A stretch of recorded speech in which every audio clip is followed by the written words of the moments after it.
Hi there, my name is Paul. Welcome to the Stormkeep. Hey everybody, Hello, my name is MJ. JJ. And today we're going to be talking about Stormhosts and Enhancements as a follow-up video to our previous one, which was just about the units that were in the Battle Tome. Today we're looking at how you would start combining all the special rules that go alongside them. The first thing we want to get into, as requested in the comments of our previous video, we've put together a tier list summary. Given that there's so many Stormcast units, there's going to be these two slides here. Feel free to screenshot them. And the first one here includes all of the units in each respective tier. It's sorted as we had sections in our previous video. At the top of the tier is the melee battle line unit. The second bullet point is the melee infantry units. The third bullet point is shooting units. And then the fourth bullet point is cavalry. And then on the following slide here is all the heroes sorted by their tier ranking. And these are sorted by knights, and then lords, and then unique characters. So if you guys have any other questions about the tier list, please feel free to leave us a comment down below. So, section 1. First we're going to talk about the Stormhost. They have changed quite radically in design from the previous edition. It seems like every few months Games Workshop changes their mind about how they want sub-factions to work in this game. So this is the most current iteration. Same as we did before, rankings are going to be S through F. S is a very high impact or just really strong ability that can be used to define a list. The ability doesn't have to necessarily be incredibly powerful. It could be a specific battle line choice that gets unlocked that makes it really good. And then that scales all the way down to F tier, which is an ability that is just terrible or too niche, and you can't really make a case for it. And then everything in between. Best thing about Stormhost nowadays is that you don't have your required artifacts or command traits anymore. Just a note. Right. No more tax on command traits or artifacts, which is you pretty much just pick whichever one you like the most. There's very little opportunity cost here. So first up is the Hammers of Sigmar. So the two main things that the Hammers of Sigmar offer are a 6-up ward for every unit on objectives and battle line Dracoths. And that's not what I expected Hammers of Sigmar to do. I was expecting something more focused on Redeemer units, personally. Yeah, especially because of Vandus Hammerhand, you'd figure this would be the Redeemer faction. And it just didn't work out that way. But what we got instead... Also, the previous command ability where you just, brought back a block of Redeemers for 5-ups. So. Yeah, and they had to nerf that ability, if you recall. Only once per turn, so you couldn't bank 5 command points and use it 5 times when a unit died. Yeah. So, the battle line Dracoths, to me, that's the big thing for Hammers of Sigmar. The 6-up ward, I don't think is that impactful for a number of reasons, but I'm loving the battle line Dracoths because when you can swap out a unit or all 3 units of Liberators in your list with really high impact units like Fulminators or Tempesters, your list is looking real good. You can just have 3 or 4 different hammer units at the same time, and your opponent is really struggling to take one out. The 6-up ward... The 6-up. I think it's okay. It's not bad. It's like you're fighting over objectives anyway, and it's wholly within 12, not wholly within 6. So that's it is a wide range. But my issues with it, and my issues with it is that you have to compare it to Gardas, right? He's in the book. You can play Hallowed Knights and pay for a 5-up ward. One big issue I have with it is that it's not wholly within 12 inches of objectives, plural. It's wholly within 12 inches of an objective, and oftentimes you'll find you're kind of in the middle of objectives because you're not sure which one you're going to contest quite yet. Sometimes you'll get caught out. You might have one model on one objective and the rest on another, and you end up losing the bonus. And there's a lot of battle plans that have really weird placement of objectives. Some battle plans don't have objectives on the board when you start. It's just weird, especially in Gur, the current season, where you can eat objectives starting on round 3. So you could be fighting and you have your really tanky unit on an objective, and all of a sudden it just gets eaten and you lose your defensive bonus.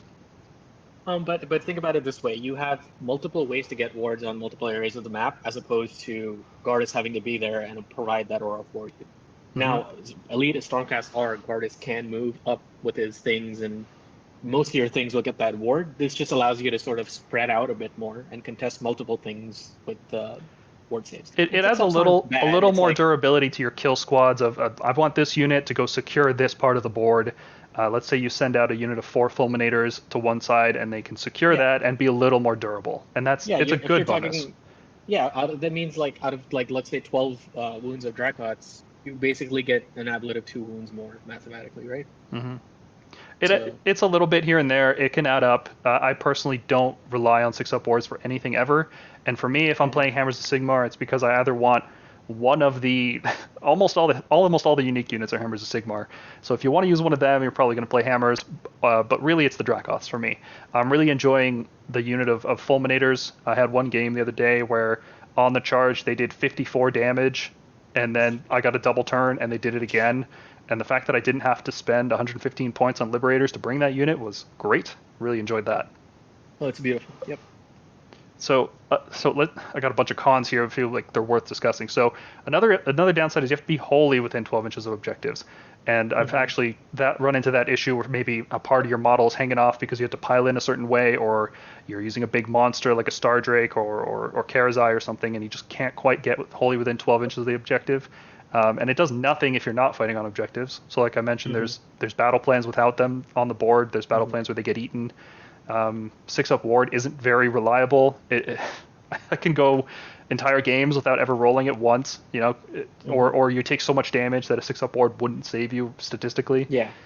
I guess the last thing to talk about with Hammers of Sigmar is the unique units, right? We went over a review of them in our previous video, but the ones that stand out to me are definitely Bastion, first and foremost, and secondary, I'd say Vandis, maybe. I would say Aventus. Aventus as a 40-point upgrade for 2 spells on a. See, I'm not sure he's an upgrade because you lose the ability to take an artifact with him. So that's a situational upgrade, I would call it. Maybe a side grade. He comes with his own artifact. He comes with his own heroic recovery in a way. Yeah. I'd have to play with Aventus more, and I can't.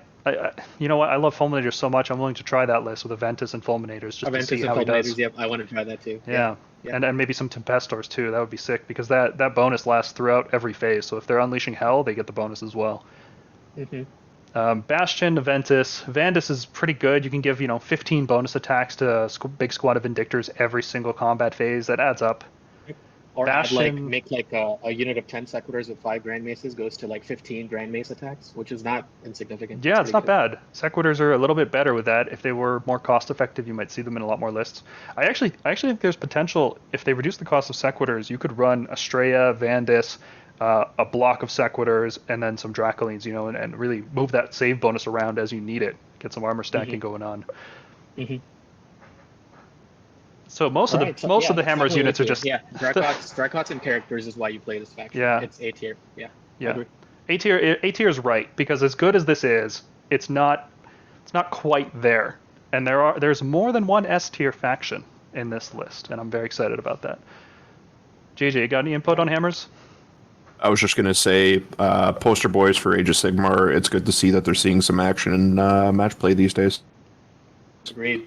Yeah, they're actually good, right? I'm not sure how good Ultramarines are these days, but I know they haven't really been competitive. Yeah, they're keeping up. Yeah, so it's nice to see that poster boy is actually worthwhile. So Hallowed Knights are the first of our S tier sub factions, and it's not because Redeemer units can fight when they die. That's nice, and we'll talk about that. But really, the star of the show here is Gardas, right? Yep. When you give your whole army a 5-up ward, either you're in a castle formation and everything gets a ward, or you're playing a really aggressive forward army, you have some cavalry run in, you have some shooting drop down, and you give all of that a 5-up ward, so you're more secure in that forward position. Either way you're playing it, he's just insane, right? The fact that he has a 5-up ward and then also lets you reroll charges, so you don't have to spend command points rerolling Fulminator charges. Yeah. And then he also buffs heroes. Amazing. Yeah. Any hero with multiple attack profiles, the Knight Draconis, Tolerons, Karazai. Dragons, Karazai, Karandis, +1 attack is amazing. Yeah, there's so much versatility that you can do with the Hallowed Knights. I feel like they're going to become the default faction just because of how good their abilities are, and they don't lean in any particular way. Like if you look in the favored units section on the slide, you'll see I put anything that wants a 5-up ward, which is almost anything, right? What Stormcast unit doesn't want a 5-up ward? Those that have a 4-up ward. Exactly, but they're all hammer units, so who cares? No, not all, but there's a couple. But I probably wouldn't play Celestin Prime and Hallowed Knights. I probably wouldn't play Andrasta. Maybe there could be a list with Andrasta, Resurrecting Sequitors. They keep fighting. All right, let's go through pros and cons here. Did you have something about this? No, I'll chime in when I have something to say. So there's. Right. I just want to plan out one thing. So we talked. So Redeemer units fighting when they're dying. This is on a 4-up, so it's gonna happen mathematically like half the time on average. It's not as bad as people think, and it has like this hidden value that people don't see. It's that, let's say something attacks your 10 Sequitur wall with 5 Grand Maces in front, or something attacks your 10 block Vindictor unit. Typically, the things that attack them, or the things that in your enemy's army, or your opponent's army, sorry, that attack first, go for all-out attack, not all-out defense. Now, Redeemers are not where you want your damage in your army to be. You want Paladins to do that, but their damage potential goes up because you're not charging into something that triggers all-out defense. They're hoping to be on the offensive on that. So even if you get like three Vindictors or 3 Sequiturs or Grand Maces fighting back, that -1 rend they have, although limited in its application throughout the game, has potential for value there. Yeah, it messes with combat order, and it might be enough to tip things in your favor. Where if you get multi-charged, which is a very common tactic, you get charged by 3 things at a time, not by 1 or. You typically either get charged by 1 thing or 3 things, because then the combat's in your opponent's favor. So when that happens, and 2 of the things that get charged are a Redeemer unit like Vindictors or Sequiturs, or even Liberators can swing with that big hammer. It increases your counterattack damage, which kind of makes it makes combat a little more interesting. It's not going to win you the game, right? It's not going to clear objectives off, but it helps you trade. And this is a game all about trading. Stormcast don't have a great attrition style of play, even with the tools we have for that, like Andrasta and the Banner. They're expensive, they're limited, and getting most value out of every unit is key. So it's a little bit of extra damage that adds up. I don't think I would go with like a full 15 Vindictor blob and try to push them off objectives and then hope that I die and do more damage. I don't think I'd do that. But no, you're going to bring screens, and they're going to be Redeemers. You might as well get a little bit of extra damage out of them. Yep. And it does have obvious synergy with the Stormkeeps, because if you're using Redeemers in your list anyway, pushing them forward and contesting objectives, if your opponent's coming to contest that objective, they're going to be taking more damage. It's a bigger threat than in other armies, right? Like, oh no, 5 Liberators are on my objective. Well, that's whatever. They're 5 dudes. I can just mostly ignore them. But now it's, oh, there's 15 models worth of Liberators on my objective, and when I kill them, they're going to swing back at me potentially. It just and the other good thing about this is this can also get past all-out defense in other ways, because this does not have to be combat phase. As long as they're in combat, if they're getting killed by anything, charge impacts, magic, range damage, they still get to fight when they die, if they're within 3. Yep. If your Redeemers are getting shot while they're contesting an objective, suddenly you're losing models on that objective because they're fighting back as they're dying, right? Like, you get a bunch of dudes on an objective, your opponent's trying to take it back, and now all of a sudden in the hero phase, shooting phase, charge phase, potentially, they're taking more damage. So it's not great. I feel like we're talking a lot about it, like it's this amazing thing. I've really got to downplay it here. It's not that good, but it's something, and you're bringing Gardas. Like, the reason you're playing this is for Gardas. So that's, everything else is a bonus on top of that. Hilariously enough, though, only the Faithful does work with our Blaze Cycle combination there. Yeah, so like we talked about in the last episode, if you have a Blaze of Glory and then Cycle of the Storm to revive, and then you Blaze of Glory again, only the Faithful occurs at the exact same time that Blaze of Glory occurs. It's before that model is removed. Before it is removed from play. Yeah, so what you do is you would Blaze of Glory, and that triggers at the exact same time as only the Faithful. So you can choose what order they activate in. Neither of them really affects what happens, because you have to resolve both. So you activate Blaze of Glory, then you activate only the Faithful, then you use Cycle of the Storm, then you go back to Blaze of Glory, and then only the Faithful again, and then you finally die for real. Now, is that the best use of a Blaze of Glory with a Cycle combo? Not really, because I'd rather have Cycle of the Storm proccing something like 12 to 15 dice instead of just 2 or 3. If you have nothing better to use it on, it's okay. Yeah. There's oftentimes nothing better to use it on, so it's not bad. It just, little bits of damage here and there can really add up, and they can swing high. I would never count on it. I would never rely on it. I would never make a list around it, but it is little bits here that add up for more value. Especially because the model that dies has to be within 3 inches of an enemy. So if you have a reinforced unit and the dudes in the back are 4 inches away, they don't get to activate the ability. And you typically pull from the back, right? So I guess that's all there is to say. Hallowed Knights, S tier. Every time I make a list, I think, why wouldn't I be Hallowed Knights? I have to have a really good reason not to pick Hallowed Knights. Those reasons are battle line mostly.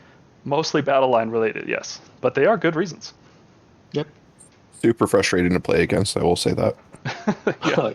I kill a model. All right, let's take 15 minutes and resolve the death of that model. All right. Next up, Celestial Vindicators. They've always been the melee-focused faction, and that continues to be the case now. It's a little more interesting because there's really no direct bonuses to shooting. Well, there is a slight bonus to shooting in this book, but with Stormhosts, it's really focused on durability and melee. And Celestial Vindicators, when I first looked at them, I kind of overlooked them. I thought, oh, exploding 6s in combat, why would that be A tier? Because there's other ways to get that in the book, right? Like other units already have effects on 6s. Vindicators, Retributors, all these units already do stuff when you roll a hit roll of 6. And then there's Actually also... shooters. Yeah, and our shooters too. And then we have Blessed Weapons, which can just give this effect to any unit. So why is this such a good effect? It's because we end up in a space with list building where you just have a big hammer unit and you don't want to spend 145 points on a second Relictor to get Blessed Weapon because you got to bring Translocation, right? And you don't want to spend 145 points on a second one, and you don't really particularly care for any battle line option, right? Because maybe you're getting your battle line from your general choice, or maybe you're fine with just using some shooting units. And it just, Celestial Vindicators just works, right? There's so many limitations on it, right? It's one unit, only in melee. It only activates if you charged, and it doesn't stack with any other hit roll effect. There's so many limitations on it, and yet it still just ends up being this little free damage boost, right? So if you have a big squad of 10 protectors, there you go. Here's a free Blessed Weapons on that unit every time they charge. If you have Fulminators, I mentioned previously they were doing about almost 60 damage on the charge. Now they're going to do a bit more for free without a command point being spent. And it can't be stopped by a roar. Yep, it cannot be stopped. And this is the really cute thing about it. So because this happens at the start of combat phase, it lasts until your next hero phase. Meaning if you get double turned, not only will you retain that buff through the next combat phase in your opponent's turn, but you can do this again on another unit. So you can have 2 units on exploding 6s. Yeah, so it's a little insurance against double turns. Not a lot, but little things here and there add up. It's good. It's just a solid ability. I've built a really fun-looking monster list that takes 6-star Storm Drakes. It takes one of the Night Draconis and a Taurolon, and it uses Celestial Vindicators because I don't care about the battle line options, and I don't have enough points left over for Gardas. And I think Gardas will probably just get left behind anyway. So six Drakes on the charge, doing pretty good damage, especially when you have exploding 6s. Yeah, it's a wonderful ability. Definitely A tier. Yeah. No, again, not as good as Hallowed Knights, maybe even not as good as Hammers of Sigmar, but the effect is good enough that I think it's A tier. It's a strong sub-faction. There's no real downside to picking it. You don't have to twist your list in a different way. Maybe don't use a lot of Retributors in your army. Yeah, I don't use anything that already triggers things on 6s. Try to. That's the only con I would say. It's not that you can't put them, but the Celestial Vindicators really want you to pick things that just do good old traditional damage and no special effects. Yeah, there's some fun combos here. Karazai, who's a huge melee beatstick, really loves this. If you ever get fighting 30 skeletons, you're going to love the fact that you pick Celestial Vindicators. Celestin Prime can guarantee a hit roll, so if you look at it that way, it's Celestin Prime with +1 attack and an auto hit on 6. That's pretty good. If you get the charge in and you don't have to waste all of the primes, like Indrasta too. Indrasta's good on this. I would argue no. She's only got 4 attacks. Well, she only has 4 attacks, and you have no way to. So on average, she's going to get less than 1 per combat phase. Yeah. But no, it's good. I think people should try out Celestial Vindicators, and it's more versatile than it seems because, frankly, the other bonuses aren't that good. You're mostly picking Stormhosts for a battle line, it seems. All right. Next one. Anvils of the Heldenhammer. Rest in peace. Oh, God. Well, I'll put this on my shelf next to the Knight Heraldor and the Azuros. I've been playing Anvils of the Heldenhammer since Stormcast came out. I've always had the black armor painted since 2016, and I was stoked when they were the best sub-faction, and now they're the worst. I mean, they are paying for the sins. 2nd edition. Yeah. I mean, in reality, everybody's Anvils of Heldenhammer now, so... Yeah, if you were using Raptors for any reason, congratulations, you're Anvils of the Heldenhammer, because they're just doing double shots they used to do. But that's why they had to nerf Anvils, right? They had to make it complete...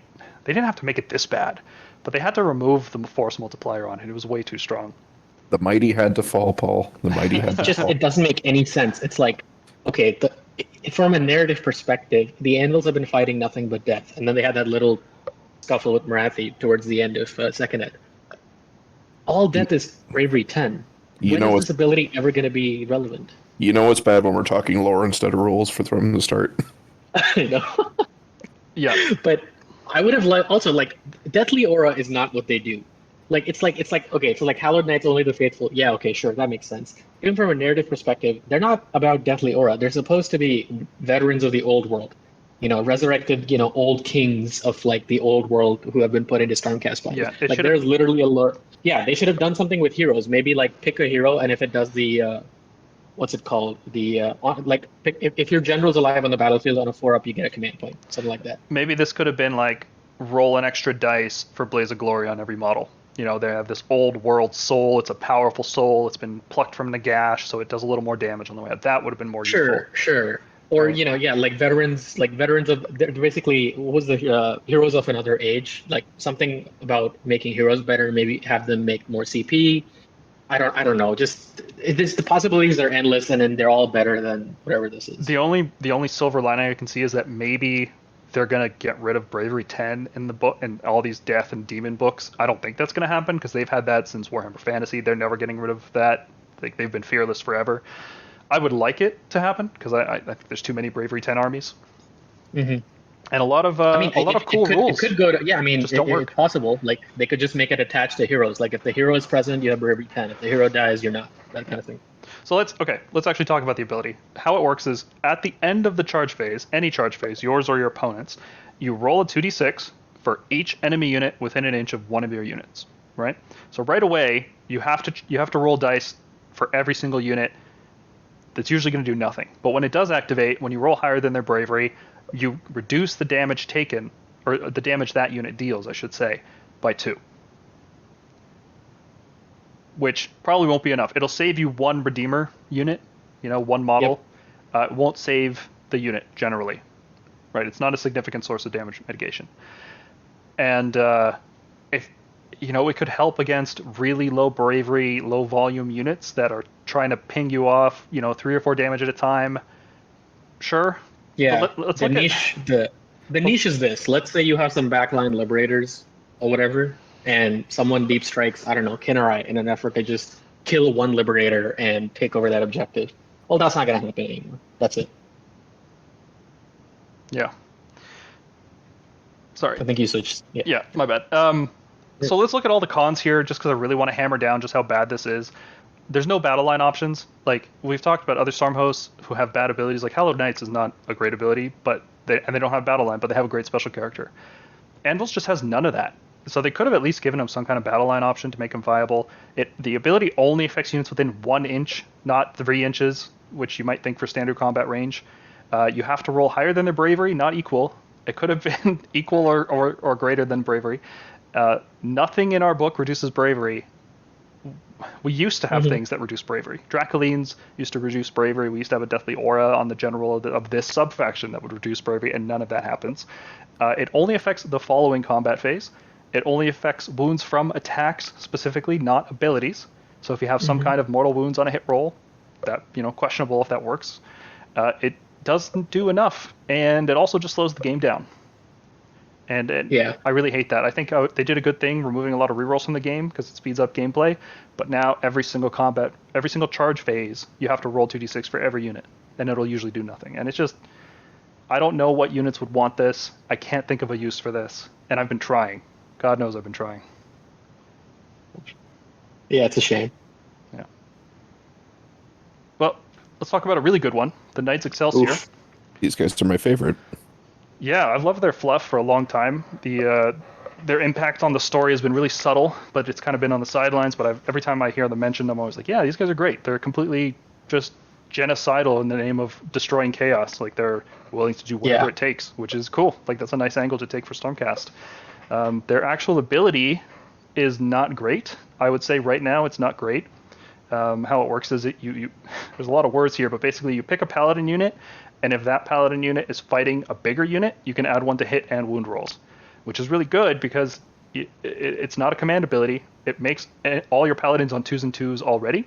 So Retribuitors, Protectors, Decimators, Annihilators, they're all going to be on 2s and 2s. But, you have to fight something that's a bigger unit. How often that's not hard to do. That's not okay. So when we talked about our tier lists, we talked about protectors and how they're getting goods at 10, but Yep. I can genuinely see lists that rely on MSU paladins, like the 3-man units. This is like handmade for annihilators. Like we talked about how the shield ones aren't very reliable in terms of damage. They'll most likely be fighting things, if you ever choose to take them, that outnumber them. Now, how good this is in a monster meta is debatable, where people are taking more and more single models, but that could change. Well, there's a lot of limitations on it, right? Let's say you charge into a unit of a hero, like you deep strike annihilators, and you charge into a hero alongside a unit of, I don't know, 10 gut rippas or something, right? You would get +1/+1 against those gut rippas, but not against that hero, and you'd probably want to kill the hero instead, right?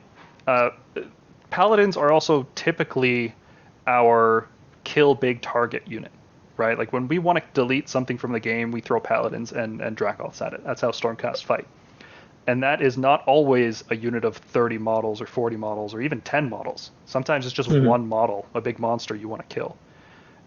And for the faction that can reinforce battle line paladins up to 3, it's weird that they have this ability. It's almost at odds with that ability because they're encouraging you to get 15 protectors, but then they're telling you, yeah, go fight something bigger than you. So the abilities are kind of at odds, but the reason this is still S is because you get battle line protectors and you can bring 15 of them, or 9 Grandhammer annihilators, or you can just replace or Retributors or anything. Yeah, it's just so good. Yeah, that battle line flexibility is excellent. Same reason Hammers of Sigmar is A. I think Knights Excelsior is S because their ability is a little bit better than Hammers of Sigmar, and Paladins, battle line Paladins, I think are a better thing than battle line Dracoths. They just fit into more lists. Yep. Now the downsides of the ability. There's other +1 hit effects. There's Torlons, there's all-out attack. There's just other ways to get +1 to hit. And you can get +1 to wound if you cast Celestial Blades or use a Triumph. So it's not like the +1/+1 is a big deal, but maybe it doesn't have to be, right? Maybe you use it with 3 annihilators, they come down, they get the +1/+1. I think, it's great for Scions. It's like anything that doesn't have to start on the board and it gets into the enemy, I think it's great. And yes, it's not going to do well in like a hugely like monster-leaning meta, but if you think of the standard Iron Jaws list, like those guys are now building lists with a Maw Crusher, 10 Brutes, 6 Gruntas. So even a 5 squad of Retributors or a squad of 3 Annihilators, when they go into that thing, they're on 2s and 2s, and that's great. Yeah, it's a fine ability. A lot of other Stormhosts have bad abilities, and then it's a really good battle line unit. So overall, S tier. The thinking of all the different lists you can build with this. We talked in the first video we did on this channel about using small groups of Retributors as your battle line, along with Indrasted or Resurrector, and I think there's some potential there too. Yeah, obviously the downside, a lot of our Paladin units don't reinforce well. Regular Annihilators, you typically don't want to bring them in squads of 6. Retributors, Decimators don't go well past groups of 5 because they start losing attacks because of 1-inch range. But Protectors and Grandhammers have range, and they are very, very strong when they're reinforced. 9 Grandhammers slamming down on the field will kill anything in melee. I don't think, besides Morathi, I don't think anything survives a round of combat with them. So it's great. Knights Excelsior are awesome, and they have a cool color scheme and cool lore. So next edition, they're going to be nerfed into the ground like they did with Anvils. Yeah, I expect them to be the next Anvils. So. All right, next up, we have the Celestial Warbringers. They have an ability where once per phase for your army, your whole army, once per phase can reroll a hit roll, a wound roll, or a save roll. And that is potentially really good because we don't have a lot of ways to reroll in this book, and we do have a lot of weapons in the game that are very high damage, high impact, but low volume. So, for example, Ballistas, Long Strike Raptors, Fulminators with their heavy hitting glaives. Sometimes you want to really reroll. It's a small amount of damage increase. It actually works better, I think, at 1,000 points than 2,000. And that's about all I can say about this. Rerolling one save roll, not that useful, I would say. It could be. I mean, that on something like the Celestin Prime, against saving that one source of damage, I wouldn't mind that. Things that already have good saves, but somehow you roll a 1 because luck happens, and then you just reroll that. Rerolls for Stormcast are typically more accurate than rerolls for other armies because we are so accurate and we have high armor saves. So rerolling is typically a second chance at a 2-up or a 3-up, which is good, but it's just 1 dice for the whole army per phase. Yeah, it's not something like, it's not great. It's cute. I think what I would have liked, so this would have been really helpful if we could reroll, because where I really want rerolls is the Dragon Breath or the Drakot Breath. Yep, that's one of the cons there. Specifically, Yeah, does not work on Dragon Breath attacks. Yeah. So, and the other thing is obviously like this doesn't let you, because Celestial Warbringers, for those of you who only started at third edition, they used to be the magic chamber. They used to have bonuses to casting. They used to have things around casting. And it looks like from this design, they want us to be warrior first and anything else you are second. So you're not a priest warrior, you're a warrior priest, or like you're a warrior mage. So they want us to fight. They don't want us to have anything fancy regarding spellcasting or anything like that. So being able to reroll spells or even just like one dice on the spell roll would have been amazing, but I guess not. Before we were the Magic faction, the Celestial Warbringers were actually the Knight Heraldor faction. Hilariously enough, their identity was heralding the storm of Sigmar, and they would drop in a whole bunch of Heraldors and buff the range of their ability up to 24 inches, which was hilarious. I loved playing that list in first edition. So they've kind of gone through an identity crisis in second, and now they're still trying to figure out what to do with them. It would have been nice to get a battle line option. Maybe some battle line evocators would have been really cool. Mm-hmm. Yeah. Or at least if this ability worked on a spell casting roll, like reroll one spell per turn, that would have made this really, really good, because Stormcast have very bad casting and good spells and wizards. Yeah, so, I just don't think they want us to have that at all. Yeah.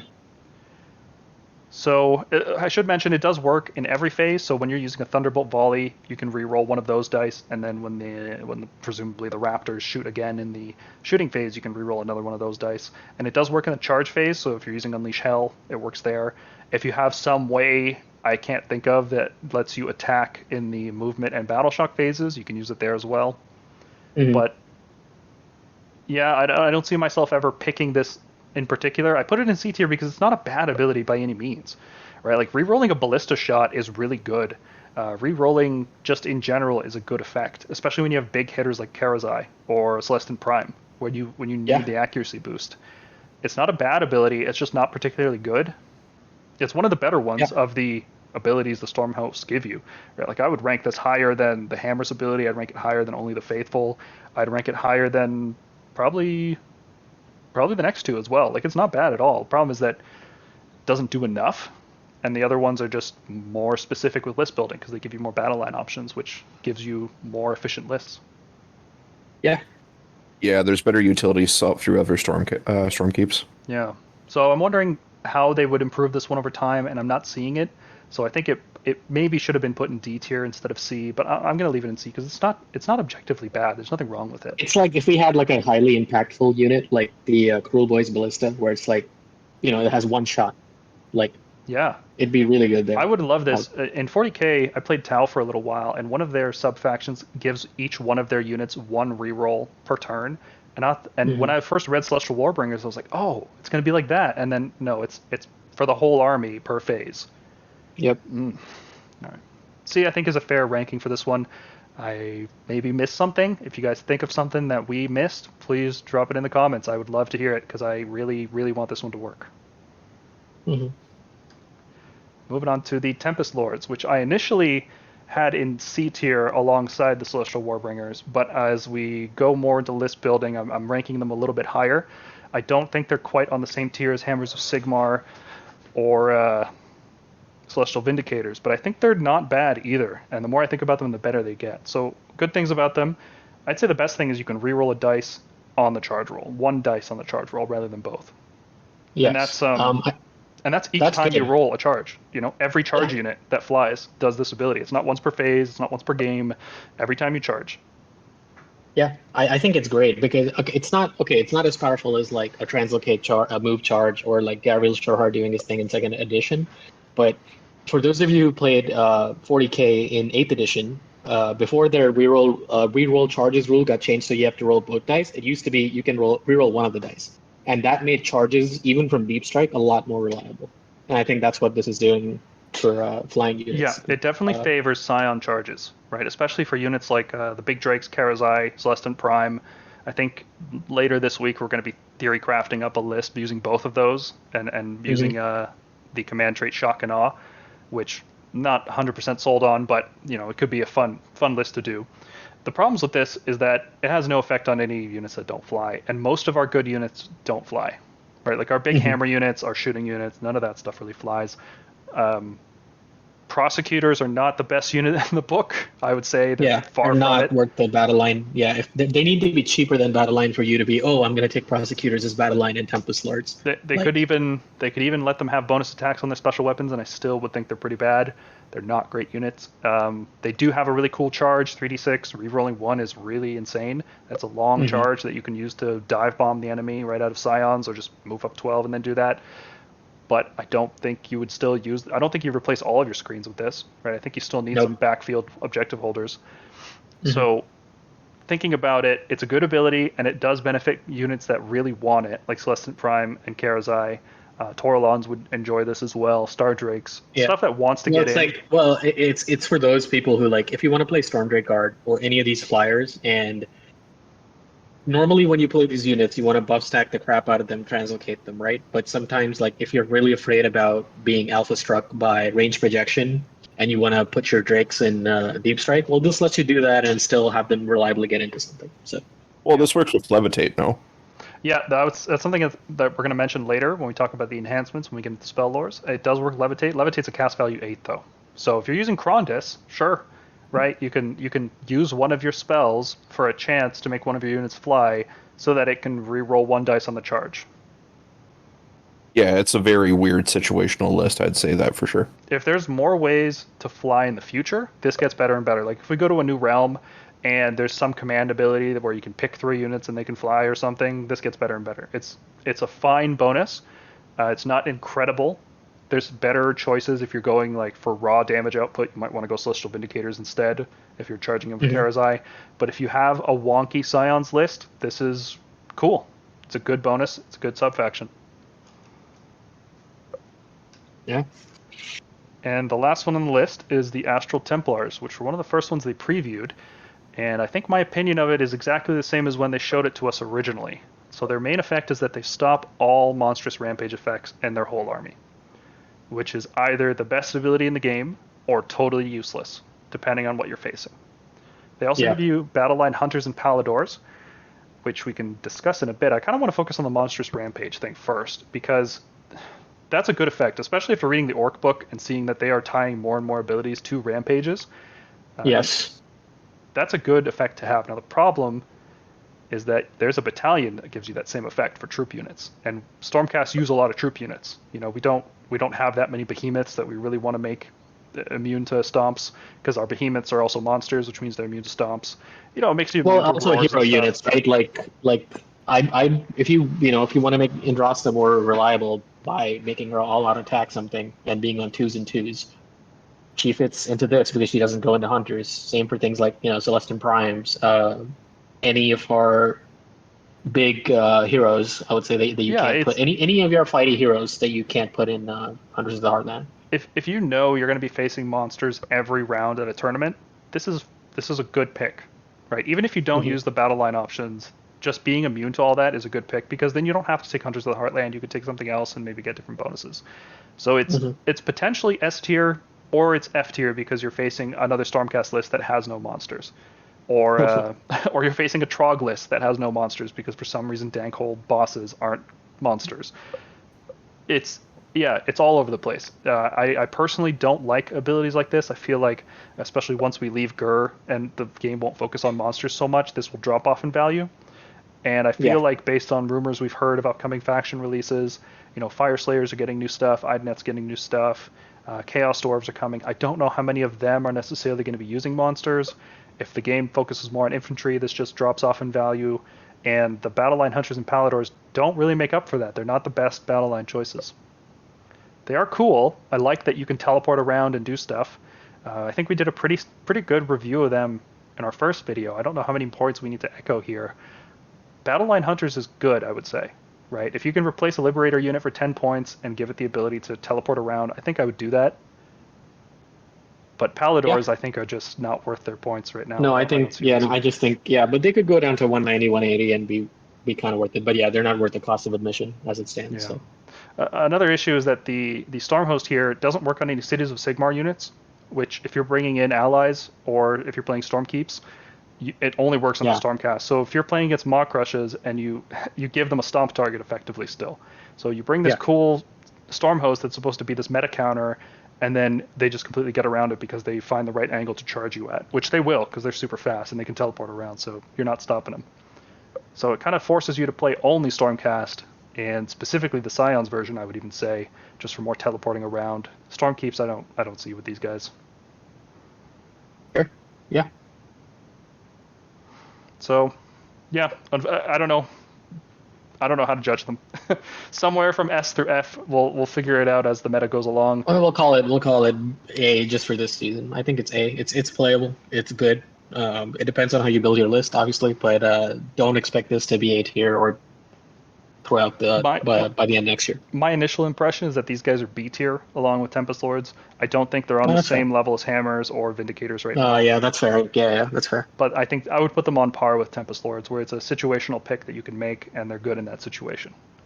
Just because the Hunters battalion exists, right? Like, that devalues it so much, because the units I typically want to protect, I can just put in that battalion. Yeah, but we're also forgetting, like, when monsters sort of disappear, monsters rampages won't, even if the season changes, but we will lose Hunters in the Heart Lane. Yep. But by then, who knows what the meta's going to look like? Maybe people won't spam monsters because you don't get bonus battle tactic. Yeah, but like that, then, I mean, the thing is, like, the monsters that are good now will still be good, right? Like, and you won't have any way to protect yourself from rampages like you do now. The monsters that are good will stay good. But, like, for example, in a lot of our lists these days, we're talking about bringing Taurolans because they're a monster, which is good for battle tactics. But if that goes away, suddenly a lot of the value of the Taurolan goes away with it, and we wouldn't include that anymore. So a lot of armies, I think, would make decisions like that. Like, Fire Slayers might include an extra Magmadroth or two, right?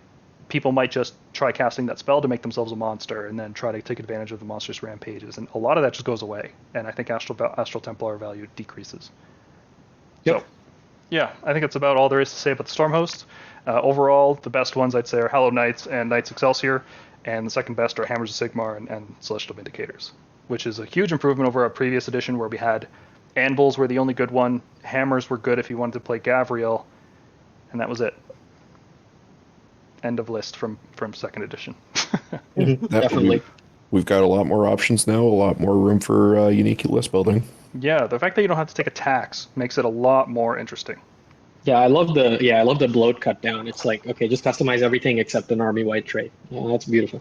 Yeah, I do miss taking the option of not taking a Stormhost, or maybe like building your own, like you can in 40k. You can build your own chapters. I think that is really cool. I wish they did something like that for AOS. Yeah, you could always like pretend Anvils is that one. You just don't have an ability. Yeah. Make the game go faster, honestly. But ignoring that ability might speed up the game enough that it would cause you to win. Think about that. Because if you get timed because you're rolling all those dice and you lose, you'd be like, I shouldn't have rolled those dice. So straight up, Anvils is worse than no ability. Okay, section 2. We're going to talk about all of our enhancements. So this is all the command traits, artifacts, spells, and that's going to include the neutral stuff that every army can use, but specifically looking at it through the lens of Stormcast armies and how they would utilize it. Same tier rankings as we use for the Stormhosts, S through F.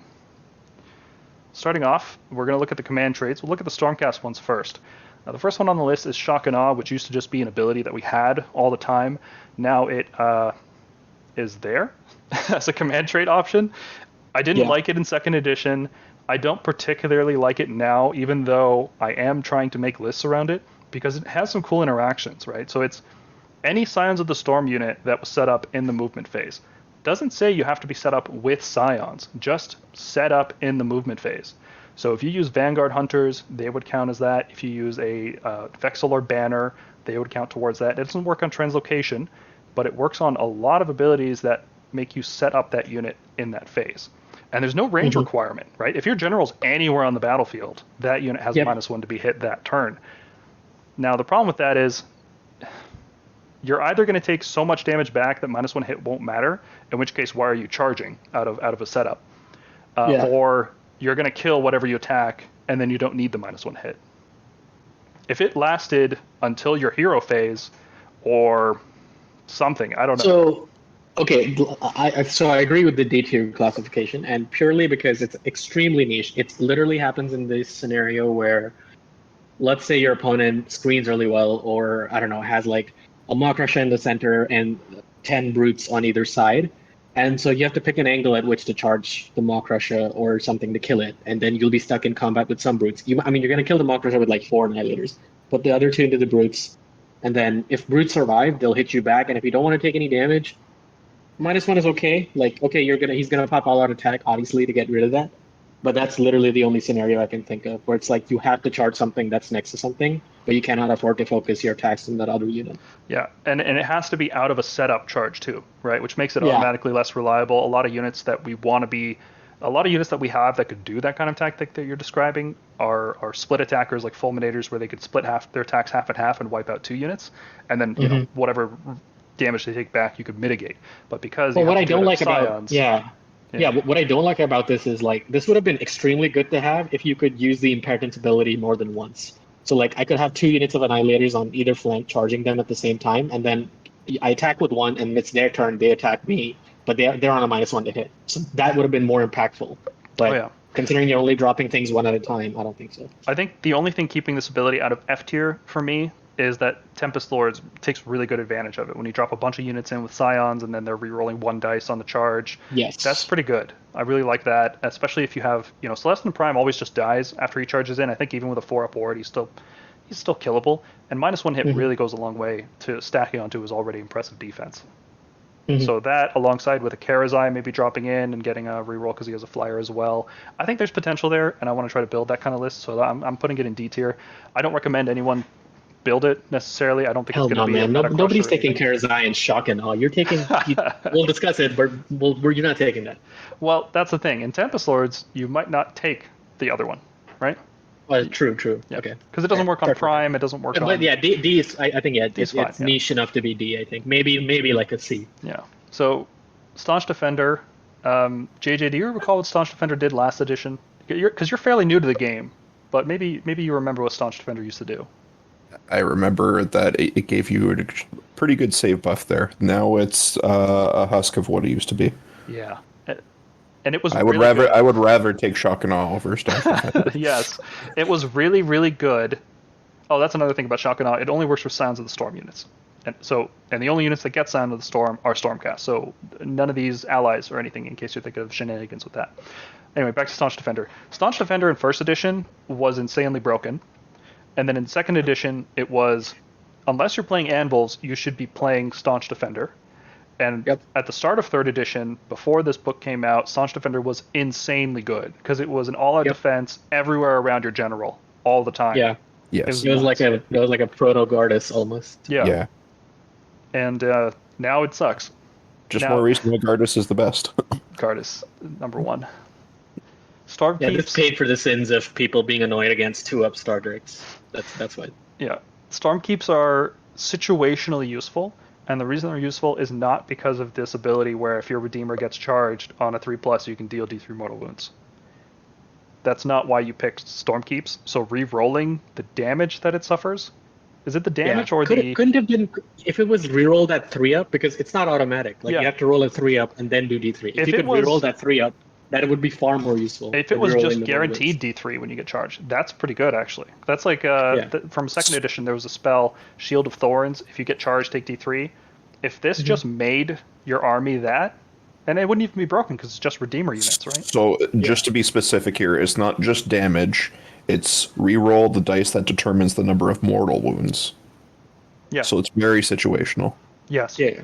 It's just bad. It's a bad bonus. Even if you're playing that style, you would not pick this because you still have to be near the general to do it. And you might not be, or your general's dead or something, right? Like, this is just bad. Like, all the good things I said about Shock and Awe, the fact that you don't have to be near the general is a big one. It gives you a lot of tactical flexibility. This, it's awful. Just awful. Yeah, it's awful. Envoy of the Heavens. So Envoy of the Heavens is a weird ability. If your unit is near the general, and again, this is a bad thing, but if your unit is near the general and it suffers a casualty, the next time it takes damage for the rest of that phase, it has +1 save.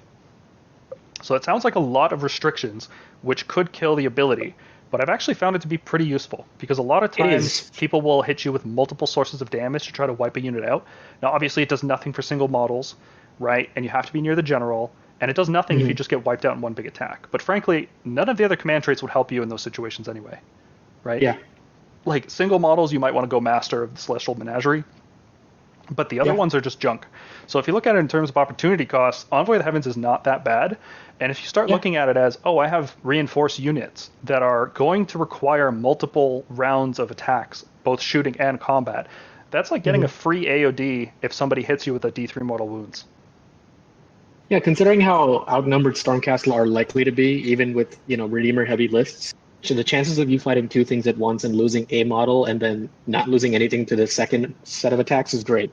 Like if something charges me with 6 Gruntas and 10 Brutes, I lose maybe like 2 Sequitors or something. Having that Sequitor gain another save for the attack for when the Brutes come in, that's awesome. It's a nice bonus. I think, this is what Staunch Defender should have been renamed. Like, rename this ability Staunch Defender, and it's a true successor to what that ability used to do. Yeah. It's fine. It's not a bad command trait by any means. I think just because Relictors are so useful, and if you're using Envoy of the Heavens, it means you have units that you want to translocate around, in which case you want to take High Priest rather than Envoy, but it's not bad. And if they, down the road, make it so that you can't take the universal ones anymore, or they change them because there's a new battle pack, then Envoy of the Heavens is probably going to be the default pick for a lot of Stormcast lists. So it's a B-tier ability. It's not bad by any means. And we come to Master of the Celestial Menagerie, which is -1 to wound on any monster Stormcast units with melee weapons. And I've listed as many downsides as I can to try to not hype myself up about this as much as possible. Age of Sigmar is still a very melee-focused game. Even when there are heavy shooting armies, the majority of the game is still melee-focused. So even when it does nothing for you, look at your other options. If you're running a monster list, all of your other options are trash anyway. So whatever, you're not losing much, right? But in the situations where it's good, it's really good. You have 6 Drakes, you have a Taurolon, you have a Star Drake, you have a Knight Draconis, you have Karazai, and you stack all these save buffs on them, and then you stack hit debuffs on them, and then you give them -1 to wound as well, and you're like, people are going to hate this. People are going to hate playing against Drakes because of how durable they are, and this is one of the reasons they're so durable. And there's hardly any wound buffs in other armies. Like, wound buffs are extremely rare. So you're putting things like, most things in the game wound on 3s, and putting them to 4s is like just cutting that output by a lot. Yeah, and if you think about something like, Mortec Guard, who are basically, in my opinion, one of the best battle lines in the game, like one of the best, they go to wounding on 5s, and suddenly your list is so good against them now. It's like, it's a big deal. Awesome. It's if you're playing 40k, this would be the equivalent of giving all your units +2 toughness for the most part, right? Because people won't. People always try to shoot you on 3s. This is just nuts. This isn't. If this was in 40k, people would be going insane for it. So it's really good. Now it is very niche in the sense that you have to build around it. Like, just having one monster may not be enough to justify this ability. Like, if I just had a Karazai in my list, I might not pick this. I might pick something else. But if you have Drakes, Taurolon, Draconis, Big Dragons, Star Drake, strong ability. It also, fun fact, if you transform a hero into a monster, they gain this effect for that turn, right? They do. So if you're running Monster Mash, which seems to be a pretty good way to go right now, this is a strong ability. Out of the 4 Stormcast command traits, this is easily the best one, even though it is the most specific, just because the other ones are really bad. Yeah, despite its niche sort of list building applications, it's just, in terms of raw power, it's pretty good. Moving on to the universal traits, first up we have Battle Lust, which allows your general to reroll, run, and charge. Now, Stormcast don't have... Well, we have one way to run and charge, and that's with a Holy Command, which I could actually see us using at some point in some lists, the ability to run and charge with some big hero or some big unit. Sure. I can't picture a Star Drake taking this over Master of the Celestial Menagerie. I ranked it as C tier because it's not a bad effect, and we do have one way to run and charge. Problem is we have a lot of reroll charges available, so that's a marginal gain there. It's just not great. Yeah, no. I'd rather run 6 than run and charge most of the time. Yeah. It's a marginal gain to mobility. Skilled Leader generates some command points on a 5-up. Stormcast are very efficient with their command points. We don't buff a lot of units, and we have an Imperatant if we really need a lot of command points in one list, and we can take Prayers to generate command points, and we have a pretty good prayer dude that can do that. So I wouldn't take a command trait for that. I would take a command trait to reroll Prayers on one Relictor. That is amazing on Relictors. Yeah, 35 out of 36 times you're going to succeed that translocation, which is an insane reliable thing. Almost 100%. Like, I would always have backup plans if translocation fails previously. I don't make backup plans anymore. I just rely on it now. Yeah. It's really good. Even if you're not using translocation, you can re-roll the healing prayer, you can re-roll the lightning prayer, you can re-roll divine light if you're taking that instead. High priest should have been a Stormcast trait, frankly. Yeah. Heroic stature, +1 wound. No, who cares? Not enough. That's not good. No. Might be some shenanigans down the line where specific wound counts are important, but the fact that you can turn a 9-wound hero into a 10-wound hero and make it weaker, I don't like that. Yeah, no, that's why it's bad. It's because it's like it actively like works against you. In some cases, yep. Now it does give you an extra dice for Blaze of Glory. Nah, whatever. Not worth it. Nah, not worth it. All right, and then Master of Magic. Stormcast have bad heroes, so if you get to reroll one of those spell casts per turn, it's pretty good. If you're trying to cast a key spell, you're trying to get that off, then that's a nice accuracy boost for that. It also has the side effect of giving you a stronger Unbind and Dispel if for some reason you're using those. So that's a very good effect, and I would rank that as A tier just because of how useful it is for this army in particular. Having a re-rolling cast on Shackles if you're trying to play like an all-shooting list and you don't want your opponent to come to you, that's not bad. Mm-hmm. Now the problem is that Stormcast Wizards, the ones that can take this trait, only cast one spell per turn, right? This is... Yeah. I think we basically have two double level 2 wizards in our book, and that's Cronus, who can't take it, and Aventus, who can't take it. So it's good. I don't mind this at all. And there are some lists where I might not necessarily care about re-rolling a translocation, but I would care about re-rolling Shackles or Geminids or something like that. So I think I would consider this in some cases. Yeah, maybe agreed. A might be too high. Maybe B might have been more appropriate, but I'll stick with A. I think A is fine. If you build a list around spells and not necessarily a 2-up rerollable translocation, but just a 2-up translocation, then yeah, why not? Mm-hmm. Agreed. So overall, mixed bag with command traits. Most of the Stormcast ones are terrible or really specific, and the universal ones are also specific but really good. So kind of just have to pick based on what your list is doing. And in general, the ones that are so good, like High Priest and Menagerie, are so good that you actually want to build a list around them. You put in a Relictor, it's like, well, why not re-roll translocation? Yeah, command traits are the new Stormhosts of old, so to speak. How do you figure? Well, like we were saying, there were only really 2 good Stormhosts last Battle Tome. Now we got the same effect, same thing going on with command traits, right? Yeah. And unlike other enhancements, you cannot take multiples of them. So. Yep. Mm-hmm. I'm glad we at least get to pick them. I like that it feels like there's less options, but more customization, more viable options. I agree with that. All right, so move on to artifacts.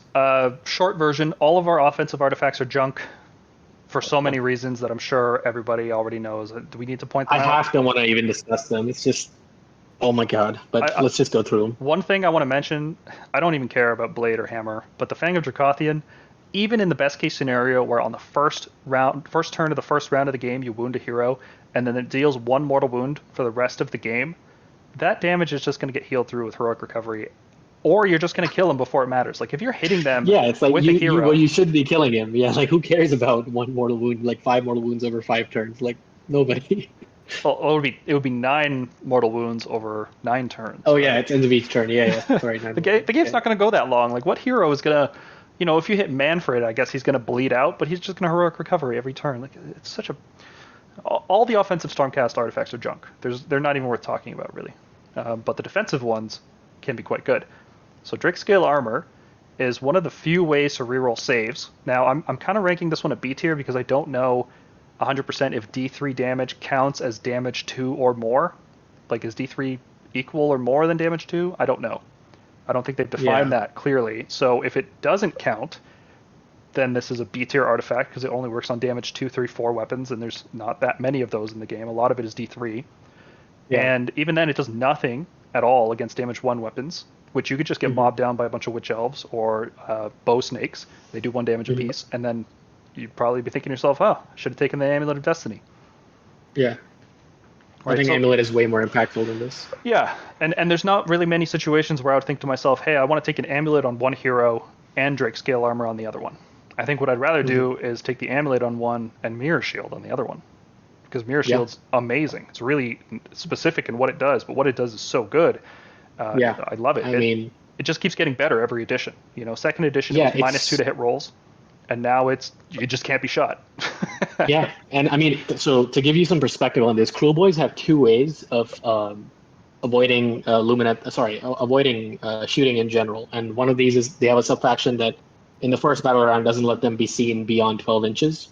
And the other one is they can cover their, I think on 3 units maximum, on rolls of 4 up, they can cover them in mud, and when they're in terrain or when they're in cover, they count as being not visible. Lumineth literally doesn't care, because their little eagle on 30 sentinels will make anything on the board visible. And this thing gets past that, which makes it so good.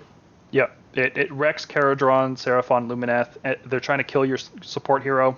Just can't. You put on a Star Drake, they're trying to get rid of your big threat. They can't. They don't have the mobility necessarily to get something in range. Yeah, it's a very strong ability. Very, very strong artifact. Now, of course, it does literally nothing against a lot of armies in the game.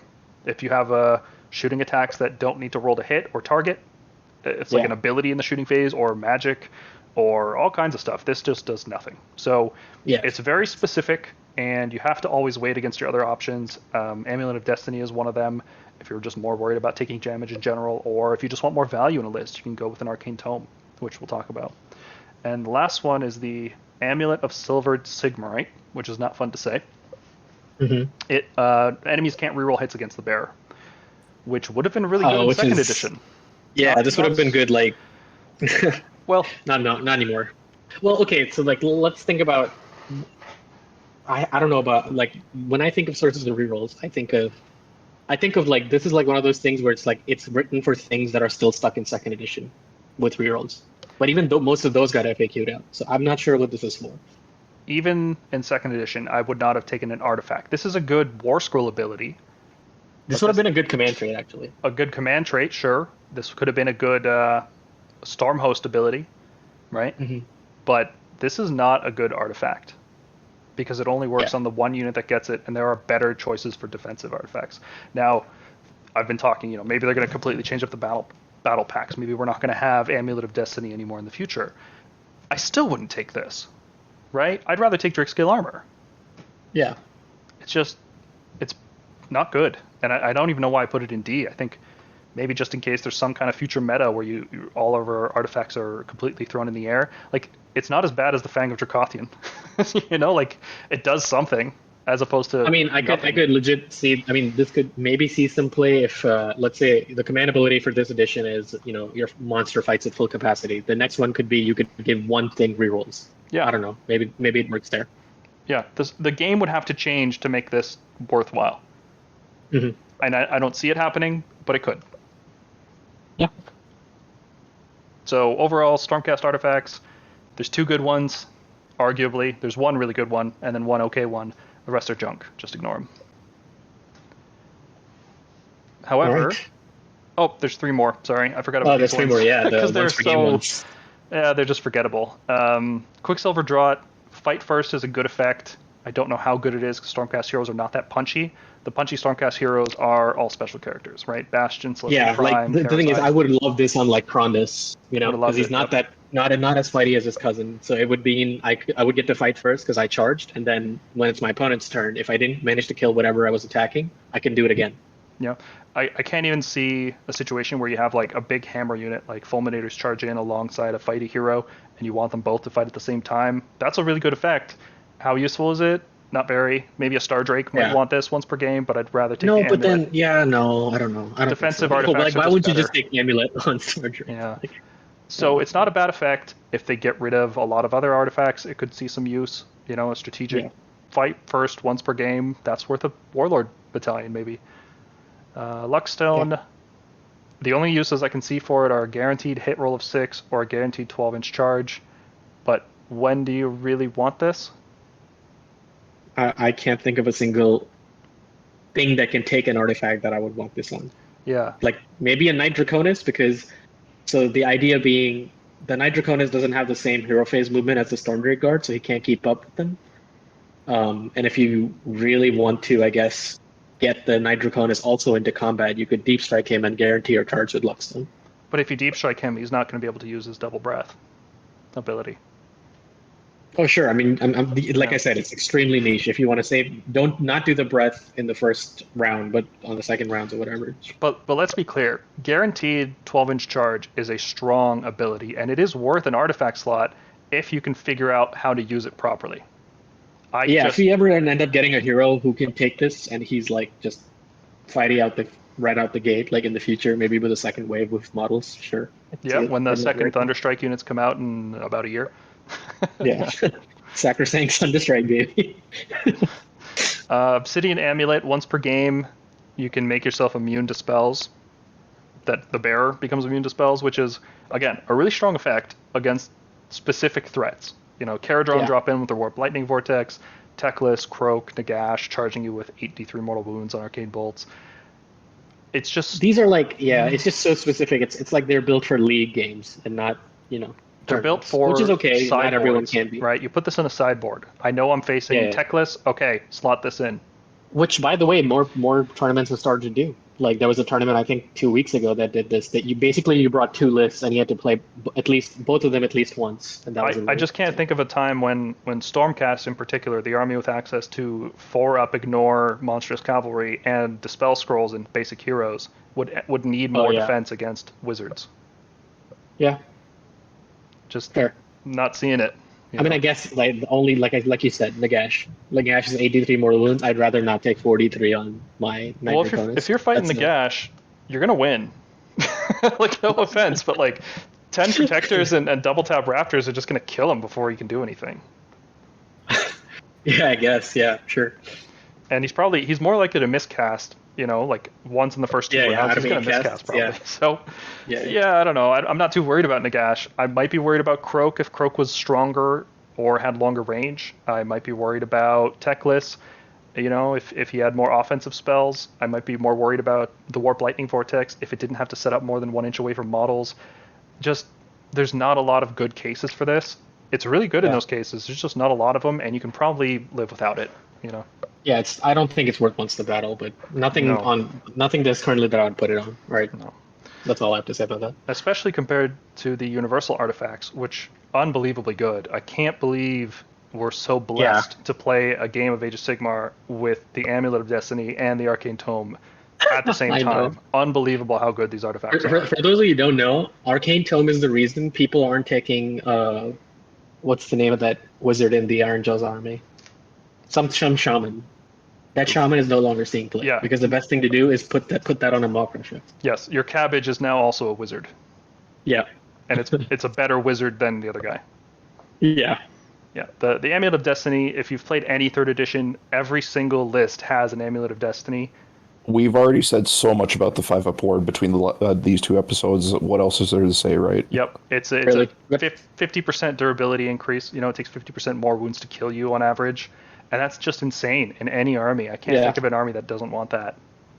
And Agreed. The Arcane Tome, Stormcast heroes are very expensive, and a lot of times with list building, I find myself, okay, I've got my Incantor, a Castellant, a Relictor. I don't have enough points to add another hero because I want specific setups of units.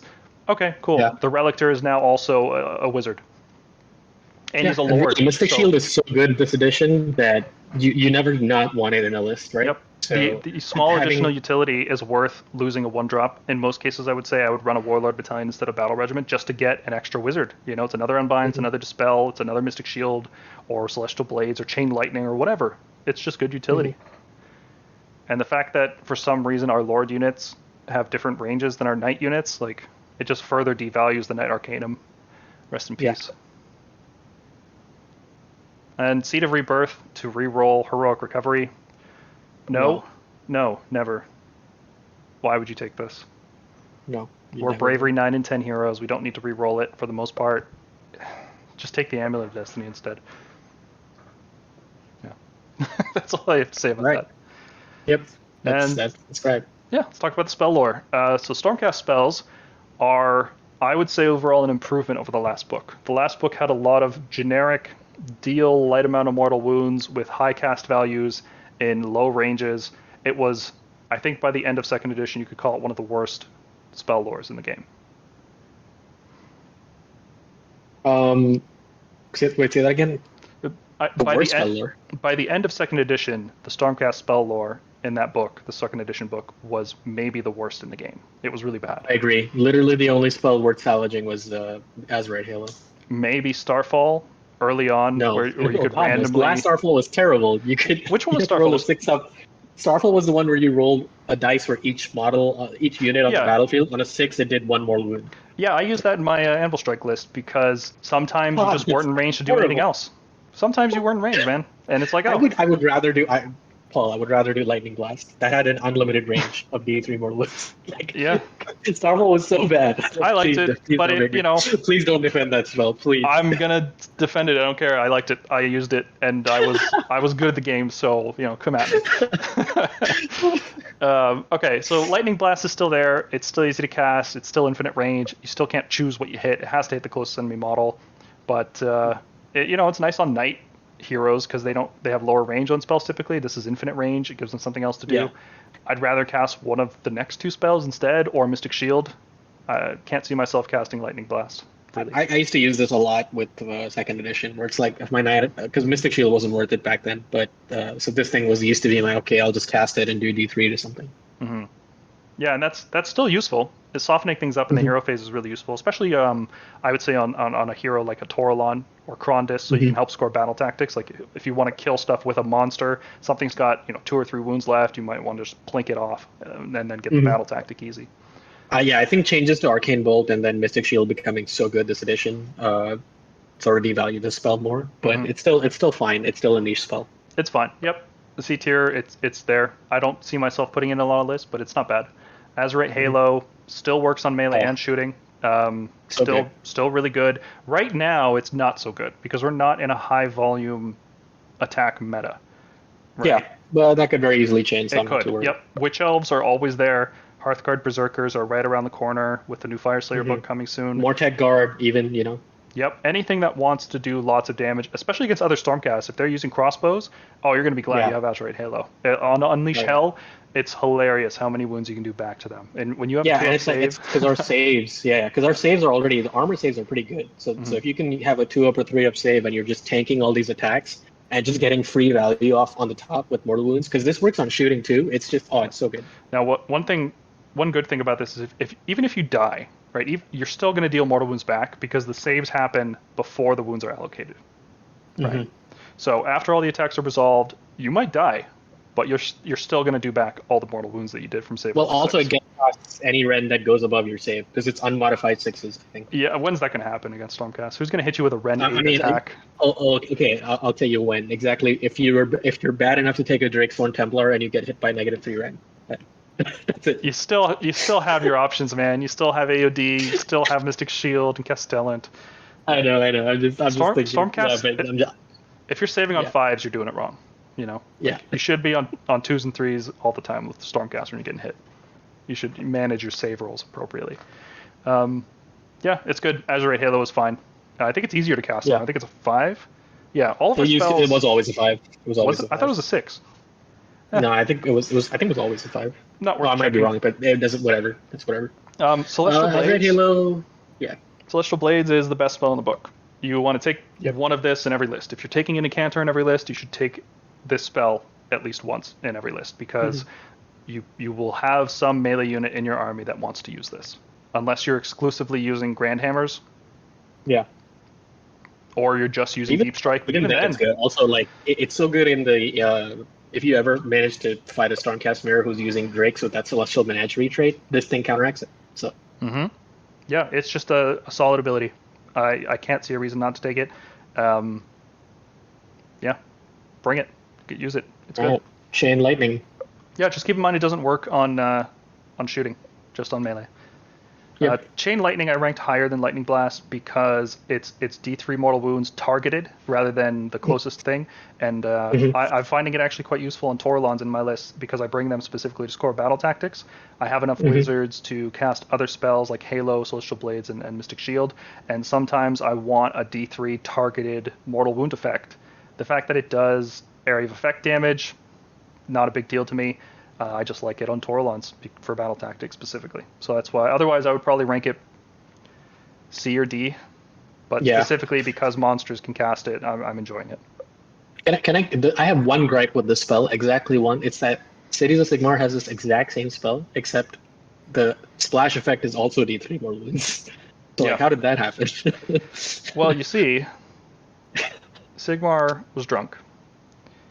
We'll see what happens. Sigmar's like, don't be nerds. We want you to fight first and be nerds later. I have a feeling, this is a bit of an off-topic thing, but I was thinking about this earlier. I have a feeling that when the Cities of Sigmar get updated, they're going to have a split in their army, just like Stormcast do. You're going to be able to pick your whatever Stormkeep, or you're going to be able to pick Dawnbringer Crusade. So you're either going to be a defending army or you're going to be an attacking army, just like Stormcast. I think there's going to be that duality there. So it's going to be cool to see how they exactly develop that, if they do. I don't have any insider information. I don't know nothing. Thundershock, very strong effect, right? And -1 to wound on everything in an area on a 3+. That's the killer for me, is that it's on a 3+, because you have to cast it first, and it is a cast value 6, unlike a lot of other spells which are only 5s. And it does affect every unit in range, and it does work on melee and shooting. But the fact that you have to roll a 3+, I despise that. I despise multiple levels of randomness. Yeah, like I think 2-up would have been better, because 3-up means if you're doing this on 6 units in range, you'll feel it on 2 of them, and it'll suck. Yeah. Now it doesn't stack with Menagerie, which is generally what we care about, keeping alive as big monsters. Like, this is fine, but a lot of lists are just gonna kill stuff before it matters. And I'm not going to... I just hate the fact that I have to roll so many random things. Like, roll to cast, roll to unbind, okay, and then I'll consider upgrading this to B tier if you're playing, like, on Redeemer Castle, like a Redeemer-heavy castle, and you're moving that castle up before you can break yourself out. And then when things attack your castle from all angles, you can go, okay, I'll Thundershock, and a bunch of units are not as good anymore. Maybe I could see it in that Indrasta list that I was talking about, the Retributors, you know? You're just trying to reduce their damage long enough so that you can survive, and... there's not a lot of other defensive spells in here, right? So that could go a long way. Doesn't do anything against mortal wound armies, doesn't do anything against abilities, just wound rolls. Like, there's limits, random. Good spell, though. I want to try to make it work, despite all the griping I just did about it. Starfall is the same thing, right? Cast the spell. It's an easier to cast spell. It's only on a 5. And Denying Pylon is really good. But, again, 3+. So it's... I don't know, how many times does Roar fail for you? This is going to be exactly as accurate as Roar. In an area, mind you, but...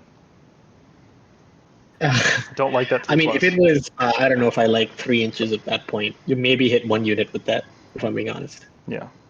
Yeah, it is also a smaller range, too. So, yeah, not feeling it. Not even out of a spell portal with Krondys. I just don't see I wouldn't give up a spell slot for this. No. Maybe. I really wish we had a wizard that just knew the lore. I was really expecting Krondys to do it, like, or just Aventus. know the whole Storm. You might think Aventus might know it. because that seems to be the common theme. It's like, if you're a master wizard, like Gobsprak knows the entire lore. It's like, why doesn't Aventus know the lore? It's weird. I mean, I could see use for it against Soulblight when it comes to Radikar. He has a 6-inch pylon, but yeah, there's just other ways to dispatch him, right? So I bet you when they release Thunderstrike Stormcast, we'll get a hero who knows the lore, and then we'll be good. Because situationally you might use it. Hey man, maybe it's the Celestial Warbringers Lord Commander. Right. I hope so. He just comes out of nowhere and is like a huge hero in the story, and everybody loves him, and everybody looks back on this podcast and like, whoa, I can't believe these guys talk shit about Celestial Warbringers. He's got like 5 horns strapped to him so he can do the 1.0 list. Okay. Universal spells. Flaming Weapon. It's okay, right? If you give an Arcane Tome to a Knight Draconis, they can have damage 3 attacks instead of damage 2 with Rend 3, which is Rend 3, which is amazing. That's a Galmaraz, right? That's Celestin Turn him Prime. into a Celestin Prime. Yeah, with 2 more attacks. You know what's hilarious? The model itself already has a flaming weapon. Yes, so it's quite fitting. Now, I wish I could use this on Krondys or Aventus, but you can't. Let's not get crazy here. And all of our wizards are generally not the highest damage attackers. They usually have Rend 1, where you really want to stick this on Rend 2 or Rend 3 attacks.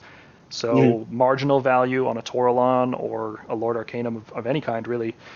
It's really just useful if you give an Arcane Tome to a hero that has a Rend 2 attack. But I can't see a lot of lists where you'd rather cast Flaming Weapon instead of one of the defensive spells that we have. So it can be useful. And for all the Timmies out there that just want to run forward with wizard dragons that have flaming weapons, it's going to be great. I just think there's better choices. Yep. It can be used on mount attacks, by the way. So if you find a really cool mount attack, you can stick it on there. Yeah. Levitate, cast value 8. I think that's enough to say about that. Yeah, no. Given how terrible our casting is. Yeah. Why is it 8? Nope. Because fly with some things that have insane movement gets you over things, but then most of the things already fly that you want to get over things with, so who cares? Like, were they worried that it would just break the game if you could have a chariot fly around? Like, would that break Slanesh? Maybe. Like, having Sigwald fly around, or what's his other name, that other big one, Glutos? Or that would be, I think, that could be good. Good enough that you have to make this cast value 8? Why don't you just put a wound restriction on it? Models with wounds 8 or more. I don't think they give it much thought. So just whatever. Tempest Lords can reroll a dice. Sure, whatever. Pass. Ghost Mist. Yeah. You know, maybe someday Levitate's good. That's why I put it in D. It's not complete garbage. It's good effect, but no, it's not worth casting. Yeah. It's hard to cast. Ghost Mist. No. Also a pass. Like, the blocking line of sight is a good effect, but you have Scions to block line of sight. Yeah. Just put not only that, but like, let's say you're playing, like, okay, so I can't remember, I think it was old Legion of the Prince, or like, I think Slaves of Darkness has this thing on a Demon Prince where, like, any terrain he goes into, essentially he turns the terrain black. And I've seen lists where that has been like really good because it was all melee lists and he was just completely wrecking like Terradron Overlord players with that. But it's not, I don't think it's worth a spell slot. And it's especially not good because you have to cast it. It's not something you get automatically. Yep, so. And unique wizards can't take it again. And I don't know how your local meta is, but some people don't play Age of Sigmar with a lot of terrain. Terrain is just like this thing that beautifies the battlefield rather than forcing interesting choices on the players on how to fight. Well, I don't want to say they're playing the game wrong, but they are playing the game wrong. It's way more fun with more terrain. I agree. Like, most GTs have better terrain. Thank goodness for that. But it's like a lot of games, your terrain won't even matter. It'll be treated as this thing that's not there until it's there. So. Yep. Well, even in the best case scenario, what armies really care about this? Lumineth, they can just shoot through it anyway. They don't care about line of sight. Mm-hmm. Seraphon can teleport around it. It's a bit of an obstacle for them. Caradron, just deep strike around it. So marginal. And then it blocks your own shooting too. Like, you can't turn it off. So yeah. No way. Talk about the prayers. Stormcast prayers, we've talked a lot about these ones. They're all great, I would say. You'll notice Blessed Weapons is in C tier, and there's reasons for that, but Divine Light is awesome. It's the only way in the Stormcast book to reroll hit rolls of 1. Only works on 1 unit. It has to be within 18 inches, unless you're some kind of idiot who took a Knight Relictor. Then it's 12 inches. But yeah, 1 unit within 18 inches, you get to reroll hit rolls of 1 against it. It's good. It's a good prayer. It's good enough that I considered bringing a second Relictor to a lot of my lists. Yeah. And then Translocation, it's so good. Do we need to talk about it more? It's incredible. No, it's so. For those of you wondering, like, the thing about big tough dudes with lots of armor and lots of damage, just a straightforward honest Warhammer, is that you need mobility, right? And you need to be able to deliver guys reliably into combat. You need to get them where they need to go, or they're bad. They get charged or they get shot, and then they get removed from the board. This is your mobility. We have lost Gabriel Shoreheart. We have lost the Knight Heralder. This is how you move things into combat.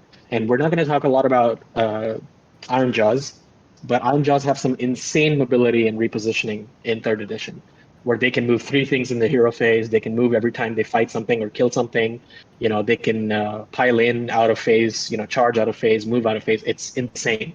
And that's basically solving that problem. This is the only thing in our book that solves that problem, outside of the Stormdrake hero phase move and charge.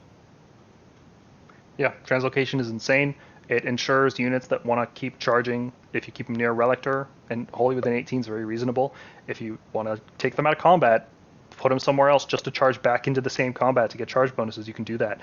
If you want to throw protectors, 10 protectors across the field to go contest an objective, they can do that. Translocation's insane. You should put Translocation in your list. I can't think of a reason not to, honestly. Yeah, it's always good. It's good defensively. It's good offensively. There's never a situation where you're not taking a Relictor with this. And it's stuck on a hero that has +1 to cast it, right? So on a 2+ all the time, and has 6 wounds and a 3-up save. Like, this is not a fragile hero like a lot of other support armies have, or a lot of other support heroes that other armies have. Yeah, translocation's insane. Blessed It can win you weapons. games. Go ahead. I was just going to say, it can win you games very easily. Oh yeah, definitely. And for, it's going to take other armies time to adjust to how good it is and how they need to play around it. The only downside I would say, and like it could get FAQ'd because people are saying it's overpowered, even though it's not. And because the thing is, people can respond to it because you can move after teleporting as it's currently worded, but people can respond to it with a redeploy. Like, redeploy was not seeing much play at all because it's such a niche ability and like you can't think of any use for it. This is what redeploy is for, because on average they can make your, like, if you do 10 protectors and you move up 4 inches, they could turn your charge into an average of 8 inches using redeploy. Yeah, it's a good ability. There's counterplay to it. I think it's okay for things to be strong, right? Like other armies have strong things. It's the old adage of it's a cardinal sin because it's never been done before. Yeah. It's like you're breaking a cardinal rule of Sigmar. Every army has Every army has a unit that breaks. That's how power is expressed in the game, right? Like Luminate ignore pylon rules with the wind charging temple or whatever. And ignore line of sight. That's how you express power. Yeah, it's like that's how you express power. Get used to it. That's how every game is designed, right? The reason you write rules is so that you can break them with specific things, and then that becomes a cool thing to do.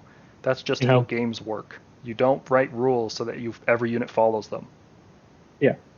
And Stormcast as the teleporting one unit around heavy armor dudes, that's a cool thing, right? It fits their fluff in it. Anyway, I'm sure there's going to be lots of discussions about this. I don't want to get into I don't want to have a whole argument about this, but it's good. Take it. Yeah. Take it for now. Yeah. Use it, get good with it. Hopefully it doesn't get changed. Yep. Blessed Weapons is a good effect. It works on melee and shooting to get exploding hit rolls of 6. Unfortunately, most of our shooting units already have effects on hit rolls of 6 or just hit rolls in general. You can't buff units that are in reserve, right? It happens in the hero phase, this prayer, and reserve units come in at the end of movement. And it's a strong effect, but it's not that strong, right? Like, there's other ways to get that effect. In particular, you could just do Celestial Vindicators, as we were talking about in the Stormhost section. It doesn't work on Dragon Breaths. It doesn't work on Star Soul Maces. Yeah, it's fine. It's a good force multiplier, but I think Divine Light's just better. Yeah. No, I mean, this is my third priest. This is my third pick on a priest. And I don't think we have the points to run 3 priests. If there was a Arcane Tome equivalent that turned a hero into a priest, I'd love that. And I would totally turn my Lord Castellan into a priest, because I'd rather be doing these prayers than, even on a 3-up, I'd rather do these prayers than cast, a Mystic Shield or something. Yeah. Universal prayers, guidance, you get command points. Like we talked about before, Stormcast are very efficient with their command points. We don't generally need any more. And getting one even on a 4-up with a Relictor is not worth losing Translocation or Divine Light. So this is a third priest that you're bringing here that has this. Maybe an allied priest could use this. I could see that. If you have... I could see a Rune Lord using it, maybe. Yeah, if you're playing Stormkeeps and you have a Rune Lord, sure, extra command point on a 5-up. That's not bad. Heal. We already have a healing prayer. The Relictor has one. Heal is a low range heroic recovery, and Healing Storm and a pinch is enough healing. If you really need more, you should probably take dedicated healing sources like a Life Swarm. Yeah, so or the Charter Lord. It's a fine ability to have. I probably wouldn't pick it. I wouldn't explicitly go for it, yeah. Yeah. Curse has all the same problems as Blessed Weapons, except it's a much lower range. And it doesn't stack with Blessed Weapons or any of our other effects that do it. So everything that I talked about with Blessed Weapons, Curse has the exact same problem. Stormcast are not hurting from mortal wounds now. We do quite a lot, especially with Protectors and Fulminators doing their Dragon Breaths and whatnot. We do a lot of damage. We do enough mortal wounds. And we're not the highest volume attackers in the game, although... I think is most of our damaging units are -2 rend and good damage, to where a single mortal wound here or there, it's not going to make a difference. Like, we don't have pure volume of attacks. We most rely on good quality attacks. So Curse is not a thing you normally take. Yeah, the units we have, like, you could think, okay, well, I'm going to translocate a unit and then curse it. That would be cool, but curse is only 9 inches, right? So you can't even do that. That having such short range sort of kills this thing for me, because I could see it stacking with our crossbows, because our crossbows generate 2 hits, but instead of another hit where you have to roll a wound roll for, I would much rather just have a free mortal wound. But it's so short range that it's not going to matter. It could be good on Hurricanes. It could have been good on Vindicators if they didn't already have a hit 6 mortal wound effect. Vanquishers, is this how you make Vanquishers good? No. Okay, so hear me out. Like, I guess because the curse thing does it in addition, does that make Vindictors better because you still retain the hit roll? Yeah, it does make them better, but it makes a lot of units Yeah. better. Like, it would make Yeah, yeah. Vindictors better, but is that worth the prayer? No, I don't think it's worth it. No. Yeah, no, it's very niche. Like yeah, that's why C It's, probably. you're Yeah, winning on a 3-up with Rend 1. How often does that damage go through? yeah, that's true. I mean, you're not doing them to do damage, so yeah, you're right. And it's only against the one target you curse. So if something kills that, it's just not that good. It's a fine effect. I'm sure it'll see some use. Somebody will make it work. I don't 100% think it works in Stormcast. I probably should have ranked heal and curse one tier lower each. Yep, probably should have done that. All right, moving on. Mount traits. So Stormcast have a bunch of mount traits. You'll see a note at the bottom there. The Toralon can't pick any of these because I don't know. Please email Games Workshop. I will put their email in the description of this video. Please send them an email asking them why the Toralon can't use mount traits, because it's odd. Feels like it should. Yeah, it's odd. Going through them, first up, Etheric Swiftness. Your hero can pile in 6 and pile in from 6. That is a very strong effect. I would have loved that on anything except the units that can take it. Yeah. Like, why would I care if a Griff Charger can pile in from 6? They're teleporting. They have to be more than 9. Nope, don't care there. Lord Celestin on Dracoth basically doesn't exist. And the Dracoline piling in from 6 is fine, but is that worth a mount trait?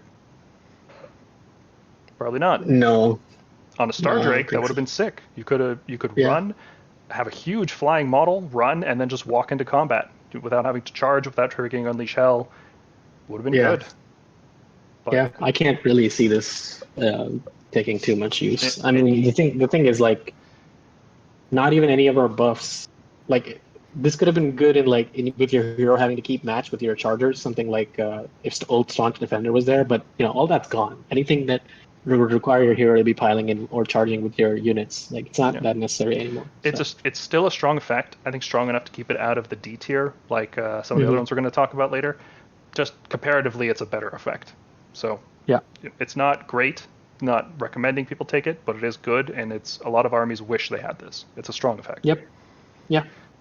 The next one is for Star Drakes only, and you do it instead of doing a Rampage, and on a 3+, you pick an enemy unit, and they have -1 to hit you. So it's not bad, because it gets past Hunters with the Heartland. Yes. Because it's not a Monster's Rampage. That's correct. It gets past any immunity to Rampages. The fact that it's on a 3-up kind of sucks. Yeah. And it's only against one unit within 1 inch, but hit debuffs are a lot harder to get in this book. So that's true. If you're taking a Star Drake, you should probably take this mount trait on it. But think of it this way, right? Where it's like, it's good because I agree with the A tier ranking, because it's like sometimes you just want to roar. Like, roar is a pretty good ability to have to use as the Monster's Rampage, in my opinion. Where it's like, oh, I'll shut off your all-out defense or all-out attack. This way, like, you are making sure that if they survive, they cannot do all-out attack. They have to do all-out attack in order to be worth hitting anything. Yeah, and you could do a roar with another unit, like a Storm Drake or a Toralon. It's not like you have to use the Star Drake to do a Monstrous Rampage. There's other units you can put in your army. So the fact that this gives up a Rampage is not the biggest deal in the world. Now, if you only have one monster, maybe you'd rather roar. But no, this is fine. It's another defensive thing. Like, if you get roared and you can't all-out defense, you'll be glad you have this option to do -1 hit. Yep. So it's a good ability. I like it. I've been playing with Celestial Instincts instead, but I think if I play Star Drake, I'm going to switch over to Light of the Young Stars. Yep. Speaking of which, Celestial Instincts is really good. Yep, Retreat and Charge is amazing. Or Retreat and Shoot. Sometimes that's what you want to do instead, like retreat and then do a Rain of Stars. Yeah, or Dragon Breaths. Like, if you can, because you can, I'm pretty sure you can take mount traits on. You can't take mount traits on unique units, can you? No. No. Unique okay, units but can't take them. yeah. Okay, never mind then. Yeah, sorry. Well, I mean, you can still do it on the Knight Draconis, right? Because he's like he's a tanky fighter, and being able to retreat and then fire breath something not in combat and then charge. Well, you can't do both. You retreat you and can either shoot or charge. Yeah. Yeah, that's so true. in the Draconis, I'd probably charge back in. Yeah. But for other things, it's situational that it lets you shoot as well. But retreat and charge, if you just treat it like that, this is easily the best mount trait. Yeah. Yeah, I mean, it's there's so amazing. many times where my Star Drake has gotten stuck fighting like 2 models because I just couldn't get that last 2 points of damage in, and Yep. being able to just get out of that combat, ignore that unit is so good. Oh, and it's got such a big base that sometimes Yeah. things just pile in, and you're like, ugh, really? Again? Okay. Yeah, It's a pain. It's great. Celestial Instincts. Now, I will say that if Toralon, for some reason, does get the ability to use mount traits, keep in mind that Toralon's Comet Trail only activates on a normal move. So if you make a retreat move, you do not activate Comet Trail. A retreat move and a normal move are 2 different things in this edition. So just keep that in mind. Envoy of Lightning. It's like the Annihilator impact when they land from Deep Strike. on a 4-up. Yeah, it's on a 4-up instead of a 3-up, and it's just D3 mortal wounds.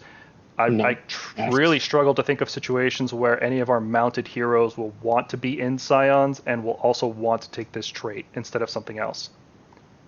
I'll tell you when. Literally one use I can think of. Put them in Tempest Lords for a more reliable. It has to be a flying lord. It can't be like. So Nitroconus. It can be a Nitroconus. That's it. In which case, you want them on the table to double breath. Yeah. It's no, it's not good. Maybe turning the Annihilator thing from a 3-up to a 4-up kills this for me. Like, ugh. Yep. It's okay. Here's the only use I can see for it. If you're building that list that does splash mortal wounds, this is more splash mortal wounds that doesn't cost points or any other artifact or anything, right? You can put this is it. More mortal wounds. Okay. I wouldn't take it, but no, I would. It's not that good. No. Scintillating Trail. When I first read this, I thought it was -1 from casting rolls, and I was excited because I thought, oh, double that up with Star Drake or make wizard battles. No, it's -1 to unbinding rolls, and only against spells cast by your Stormcast wizards, so no allies or cities or anything, and only while the Stormcast wizards are within 12 inches. Like, based on the wording here, take a look at the specific wording, because it says... Yeah, so it's in a way, it's a very cute way to give them +1 to cast. Like, not really, because it's not helping you get the spell off. It's sort of helping you get the spell off in the sense that your enemy can't unbind it. Yeah. So it's a very roundabout way of giving you +1 to cast, but not really. No, only against competing wizards. So, like, if you kill their wizards and they're not unbinding anymore, like, a lot of armies don't have a lot of wizards, right? It's not every army has a Teclis or a Croak or a Nagash. Yeah. So this is like one of those things. Like, I could see this in a list where, like, it's like, do I really need Krondus' spell to go off? If you're using Evocators, this is fine. Like, the more spells you add, the better this gets. Yeah.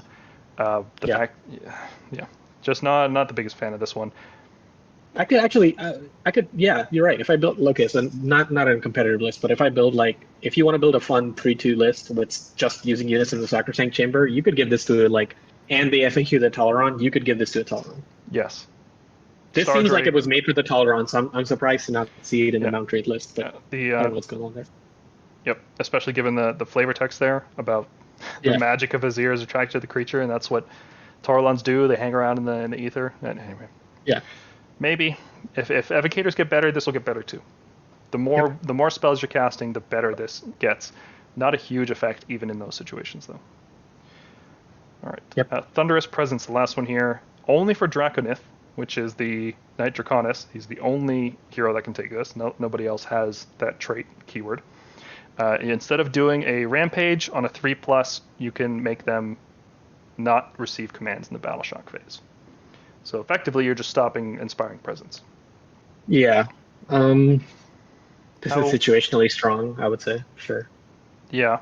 I think Stormcast do enough damage that we're going to wipe stuff out before we rely on Battle Shock. So this is for the situations where you have some pepper damage, like Dragon Breaths or Ballistas, and they kill maybe 6 out of 10 models, and then your opponent's like, oh, I'm going to use a command point. But it's like, it's not even, it's like pick one unit within one. Frankly, like, I would rather have my opponent use that command point and get rid of that as a resource. And you have to give up because the thing is, because if you're telling them your unit's not going to survive Battle Shock, they'll like do some crazy things with their resources. They'll AOD instead, like, they'll AOD instead. Yep. Or the fact they have to give up a rampage, and it's not guaranteed, and it's a super niche thing. It should have been D tier. The more I talk about it, it should have been D tier. It's a good effect, right? If the meta ever shifts towards Inspiring Presence Hordes again, we're going to radically change our list, and we might start using this. Maybe. Yeah, I was honestly expecting because they made a core rule around monster rampages, maybe like a dragon to have 2 monster rampages instead of 1, and that's when I could see this really. Yes, if that ever becomes the case, yeah, sure. I frankly thought we were going to get something like that, right? Yeah, but maybe not. We're not the tricks faction or the heavy hitting good armor factions. I guess which faction? We'll see that. We will. I mean, there's no doubt we're going to see rampages? that in future factions. I'm thinking 2 monsters rampages. That's okay. Seraphon, probably Thunder Lizard are going to be all about the rampages, and I could see maybe Beastclaw Raiders, since they're all about monsters too. Yeah, like pick 1 monster and gets 2 monsters rampages or something. Yeah, or it can repeat a rampage that you've already done this turn, something like that. Anyway, last up, Holy Commands. So these are specific command abilities that only Stormcast Eternals can use, and there are specific requirements for using them. These work like the old command abilities from 2nd edition, where you needed a hero nearby to activate them. And they're the only abilities that work that way. A lot of other command abilities, or every other command ability, I should say, you could just do it with unit leaders or a totem nearby or something. This requires a Stormcast Eternals hero, and there's specific ranges based on whether you're a knight or a lord or Draconith. Well, sorry, I was mistaken earlier when I said Draconith was only Knight Draconis. Technically, the big Drakes are also Draconith, but they can't take mount traits, so it's irrelevant. Yep. Okay, so Holy Commands. The first one here is Call for Aid, which is a ghetto version of the old Hammers of Sigmar command ability, which would revive a unit on a 5+ when it died. In this case, the unit is guaranteed to revive, which is good. I like not rolling dice. It's a dice game. I want to reduce the number of dice I roll because I hate dice. That's why I play this game. Yeah, it's D because there's not a lot of value in taking a whole enhancement or taking an extra enhancement even just for this ability, because you are at max at best you're going to replace like 5 Vindicators. Now, where I can see this being useful is maybe you're in a battle plan where you quickly need to snipe an objective with a Vindictor unit early in the game. So you quickly just take it, you take the charge on it, and then you replace it. And then it's like, okay, I got the points, they did their job, they died, who cares? Yeah. This is a good tool to have in your pocket, right? Yeah. If this costs you nothing, if there was no opportunity cost here, I would like to have this ability available to use. Yeah. The problem is that there's opportunity cost. So you have to be playing a list that doesn't want another artifact, and it doesn't want another holy command, and it doesn't want another mount trait, it doesn't want any of this stuff. And you can be like, okay, I still want to take a Warlord Battalion, I don't want the 1-drop, and then I'm going to revive 5 Vindictors. Yeah. At the end of a game to steal an objective. Yeah. Like, I could see this as value in maybe in the future if hordes become more popular, or vanquishers go down in points. It's like, okay, I translocated a unit of vanquishers. I attacked your guys in Hallowed Knights, right? They did their 20 attacks because they got 4 attacks each, or 3 attacks each. They did 15 attacks. Then they died and did more attacks, and they got their value. They did their points worth, and then they died and I replaced them. So. Yep. If it costs nothing, I'd like this more. But the fact that you have to give up, and as you'll see on this list, there's 2 S tier holy commands that I have. Excellent abilities. The fact that you give those up, and potentially even give up Final Thunderstrike, which is not bad in certain lists. It only works on Redeemer units, right? So if you're taking other battle line, you could literally have no models that it could be used on.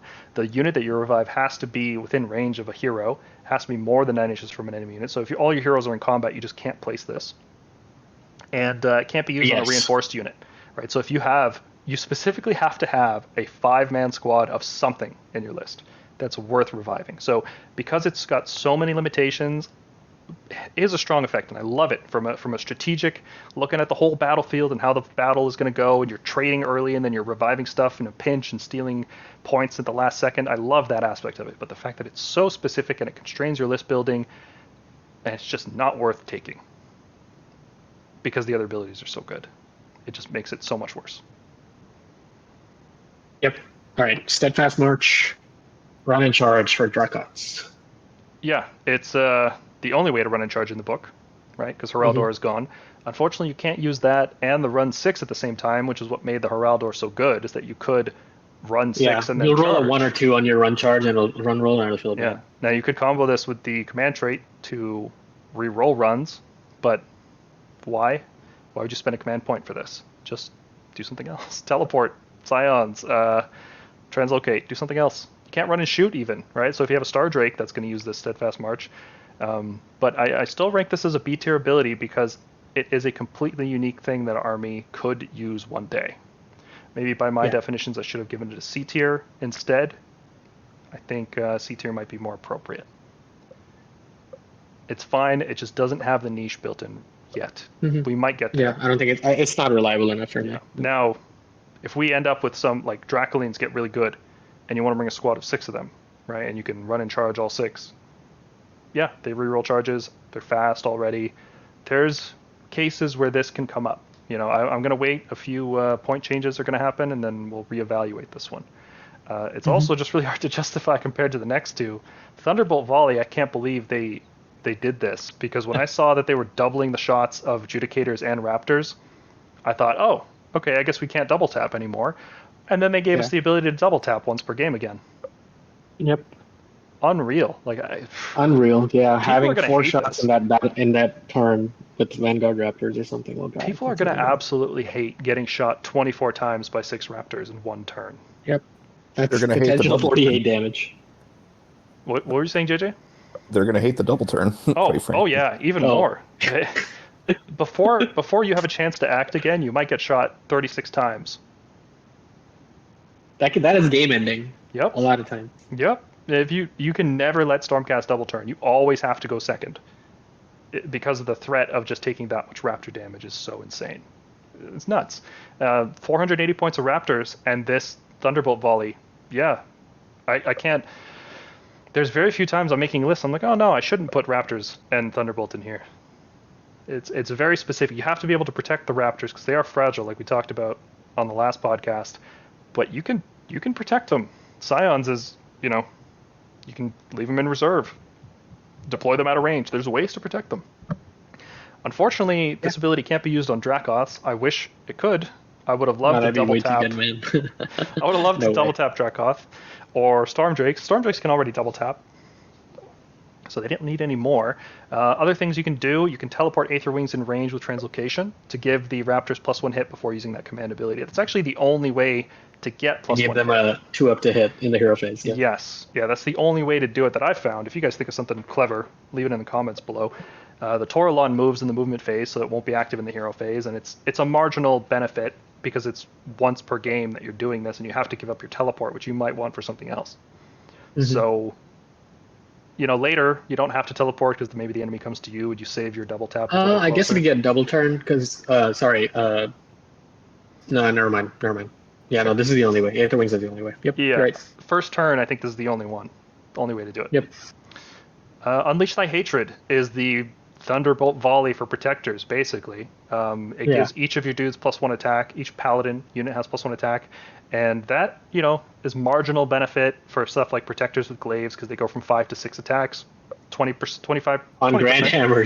Grand Hammers, it's nuts. On Star Soul Maces, it's insane. Yes. Doubling the attack. So for attack. those of you who don't know, Star Soul Maces have a 1 attack characteristic, meaning you can actually buff it. Yep. They actually specifically changed it in this book, and I think the only reason they did that is because of this interaction. This makes Protectors an insane unit. Without this ability, Protectors would be good, right? This makes them S tier because this ability exists. Protectors shoot all the way up to S tier because you can run a squad of 15 Protectors and Knights Excelsior, which this is the reason Knights Excelsior is SS tier as well. And then you have 6 Star Soul Maces up front and 9 Glaives anywhere else. They're 3-inch range. They can hit the moon. And you activate Unleash Thy Hatred, and you do an average of 20 mortal wounds with the Star Soul Maces in that turn. And then if anything survives that, you hit it with 55 glaive attacks. Yeah, I was going to say that's just the Star Soul Maces. Yeah, and those glaive attacks are going to be on 2s and 2s, Rend 2, 1 damage. It's nuts. And they can also get exploding 6s, right? Like the glaives can get exploding 6s, they can get cursed, they can get all these things that we talked about that a lot of units don't benefit from. Insanely good command ability. Yeah, if it has to be once per game. If this was, because I remember this used to be the Celestial Vindicator thing, where they used to add 1 attack. You could have done that every turn last edition. Oh my god, if you could do that this edition, the game would be broken. Oh yeah. Well, they baked a lot of power from our Stormhosts into the War Scrolls, right? Like all Raptors are double tapping all the time now. Protectors are basically, all of our Paladins get the +1 attack all the time now. You've noticed all of our attacks went up across the board. Unleash Thy Hatred is like just that extra little bit of damage. So fun fact, on average, Unleash Thy Hatred. If you find some way to give your protectors +1 hit, 10 protectors can kill Gotrek in 1 round of combat on average, by themselves. No shooting assistance whatsoever. You charge in with +1 hit and +1 wound, 10 protectors can kill Gotrek. Yep, it's very good. Yep. I mean, the one thing I will say is because most of these are like once per game, I wonder if double shooting as a rule is moving to once per game. Like, I wonder if they'll do that with more armies. Because maybe it's just a Stormcast thing, because we have really high impact shooting. A lot of other armies are like throwing sticks and stones. Would you say 6 Raptors? Yeah, I guess you're right. Yeah, because we also have the best defense against shooting, which is to not be shot. Yes. So.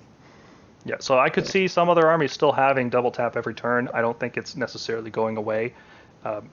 Maybe it'll be once per game, but they'll do it with a bunch of units, Mm-hmm.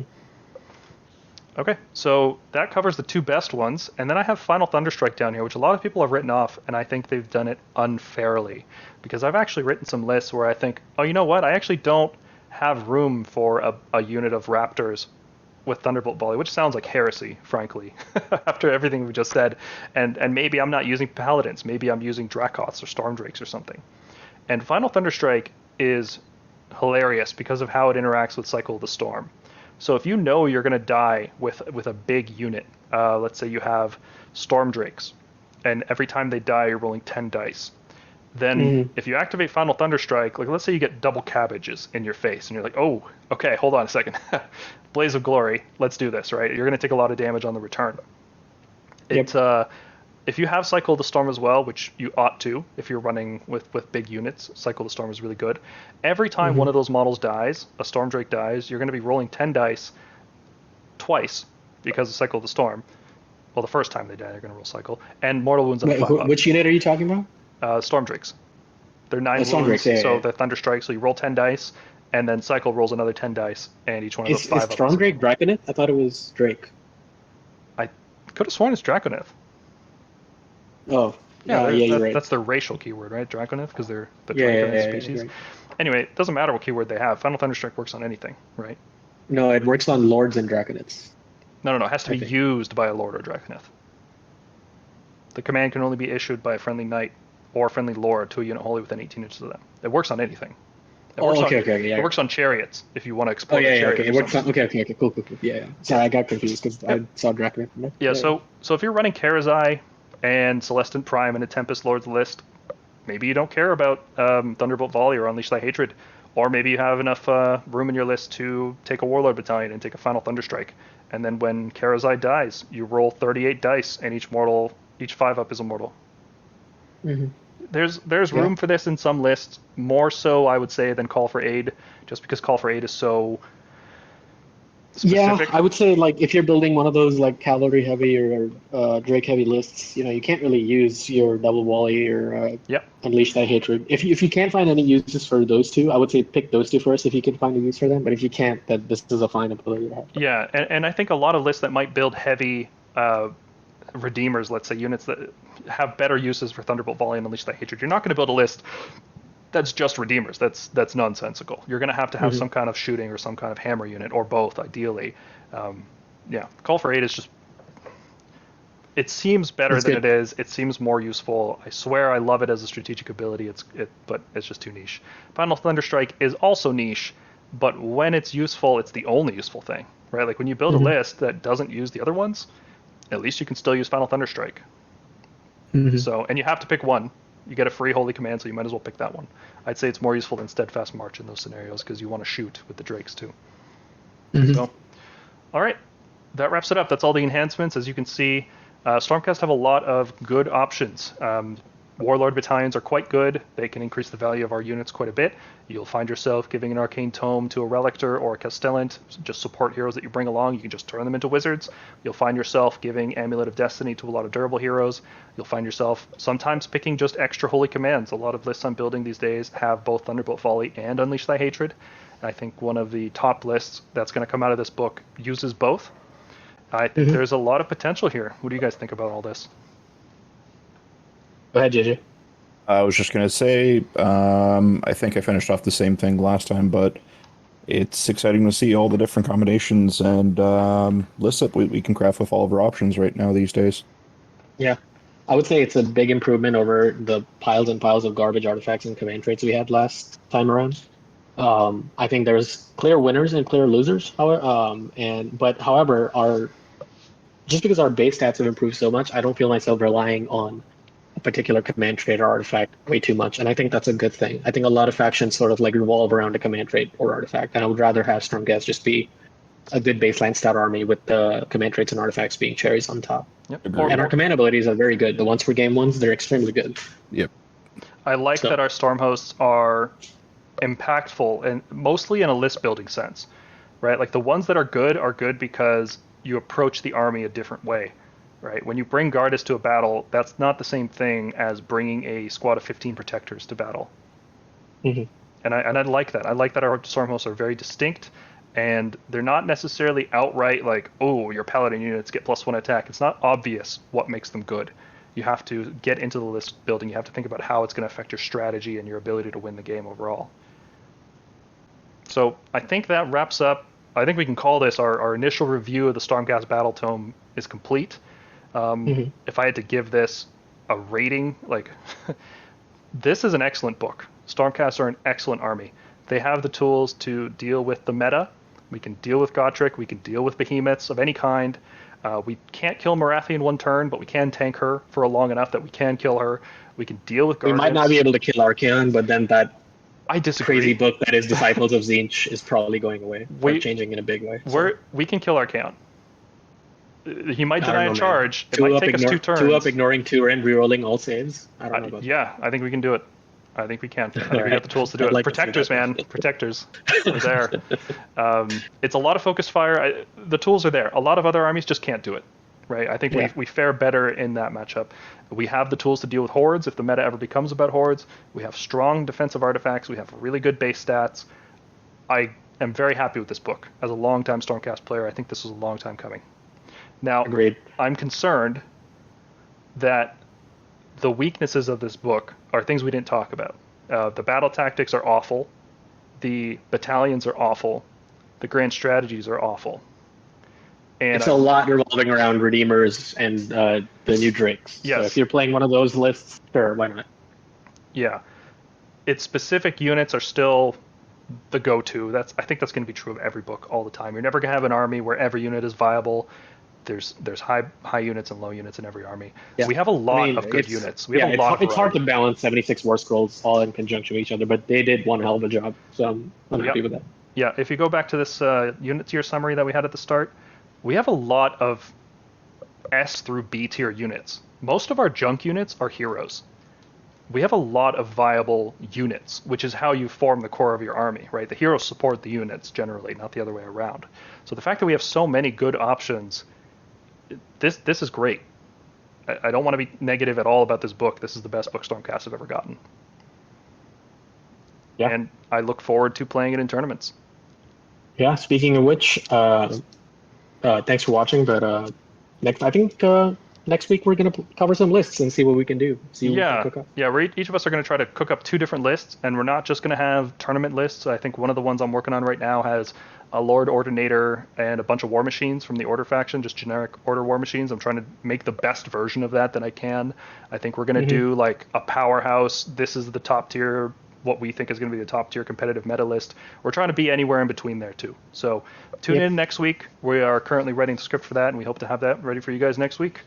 If you have any thoughts about anything we maybe missed in this, please feel free to leave comments. I read the comments pretty much all day. I love hearing from you guys. The feedback we've been getting on just the first podcast alone has been great. We really do appreciate all of it. So thanks a lot for tuning in, guys, and we'll see you in the next one. Take care. Take care, guys.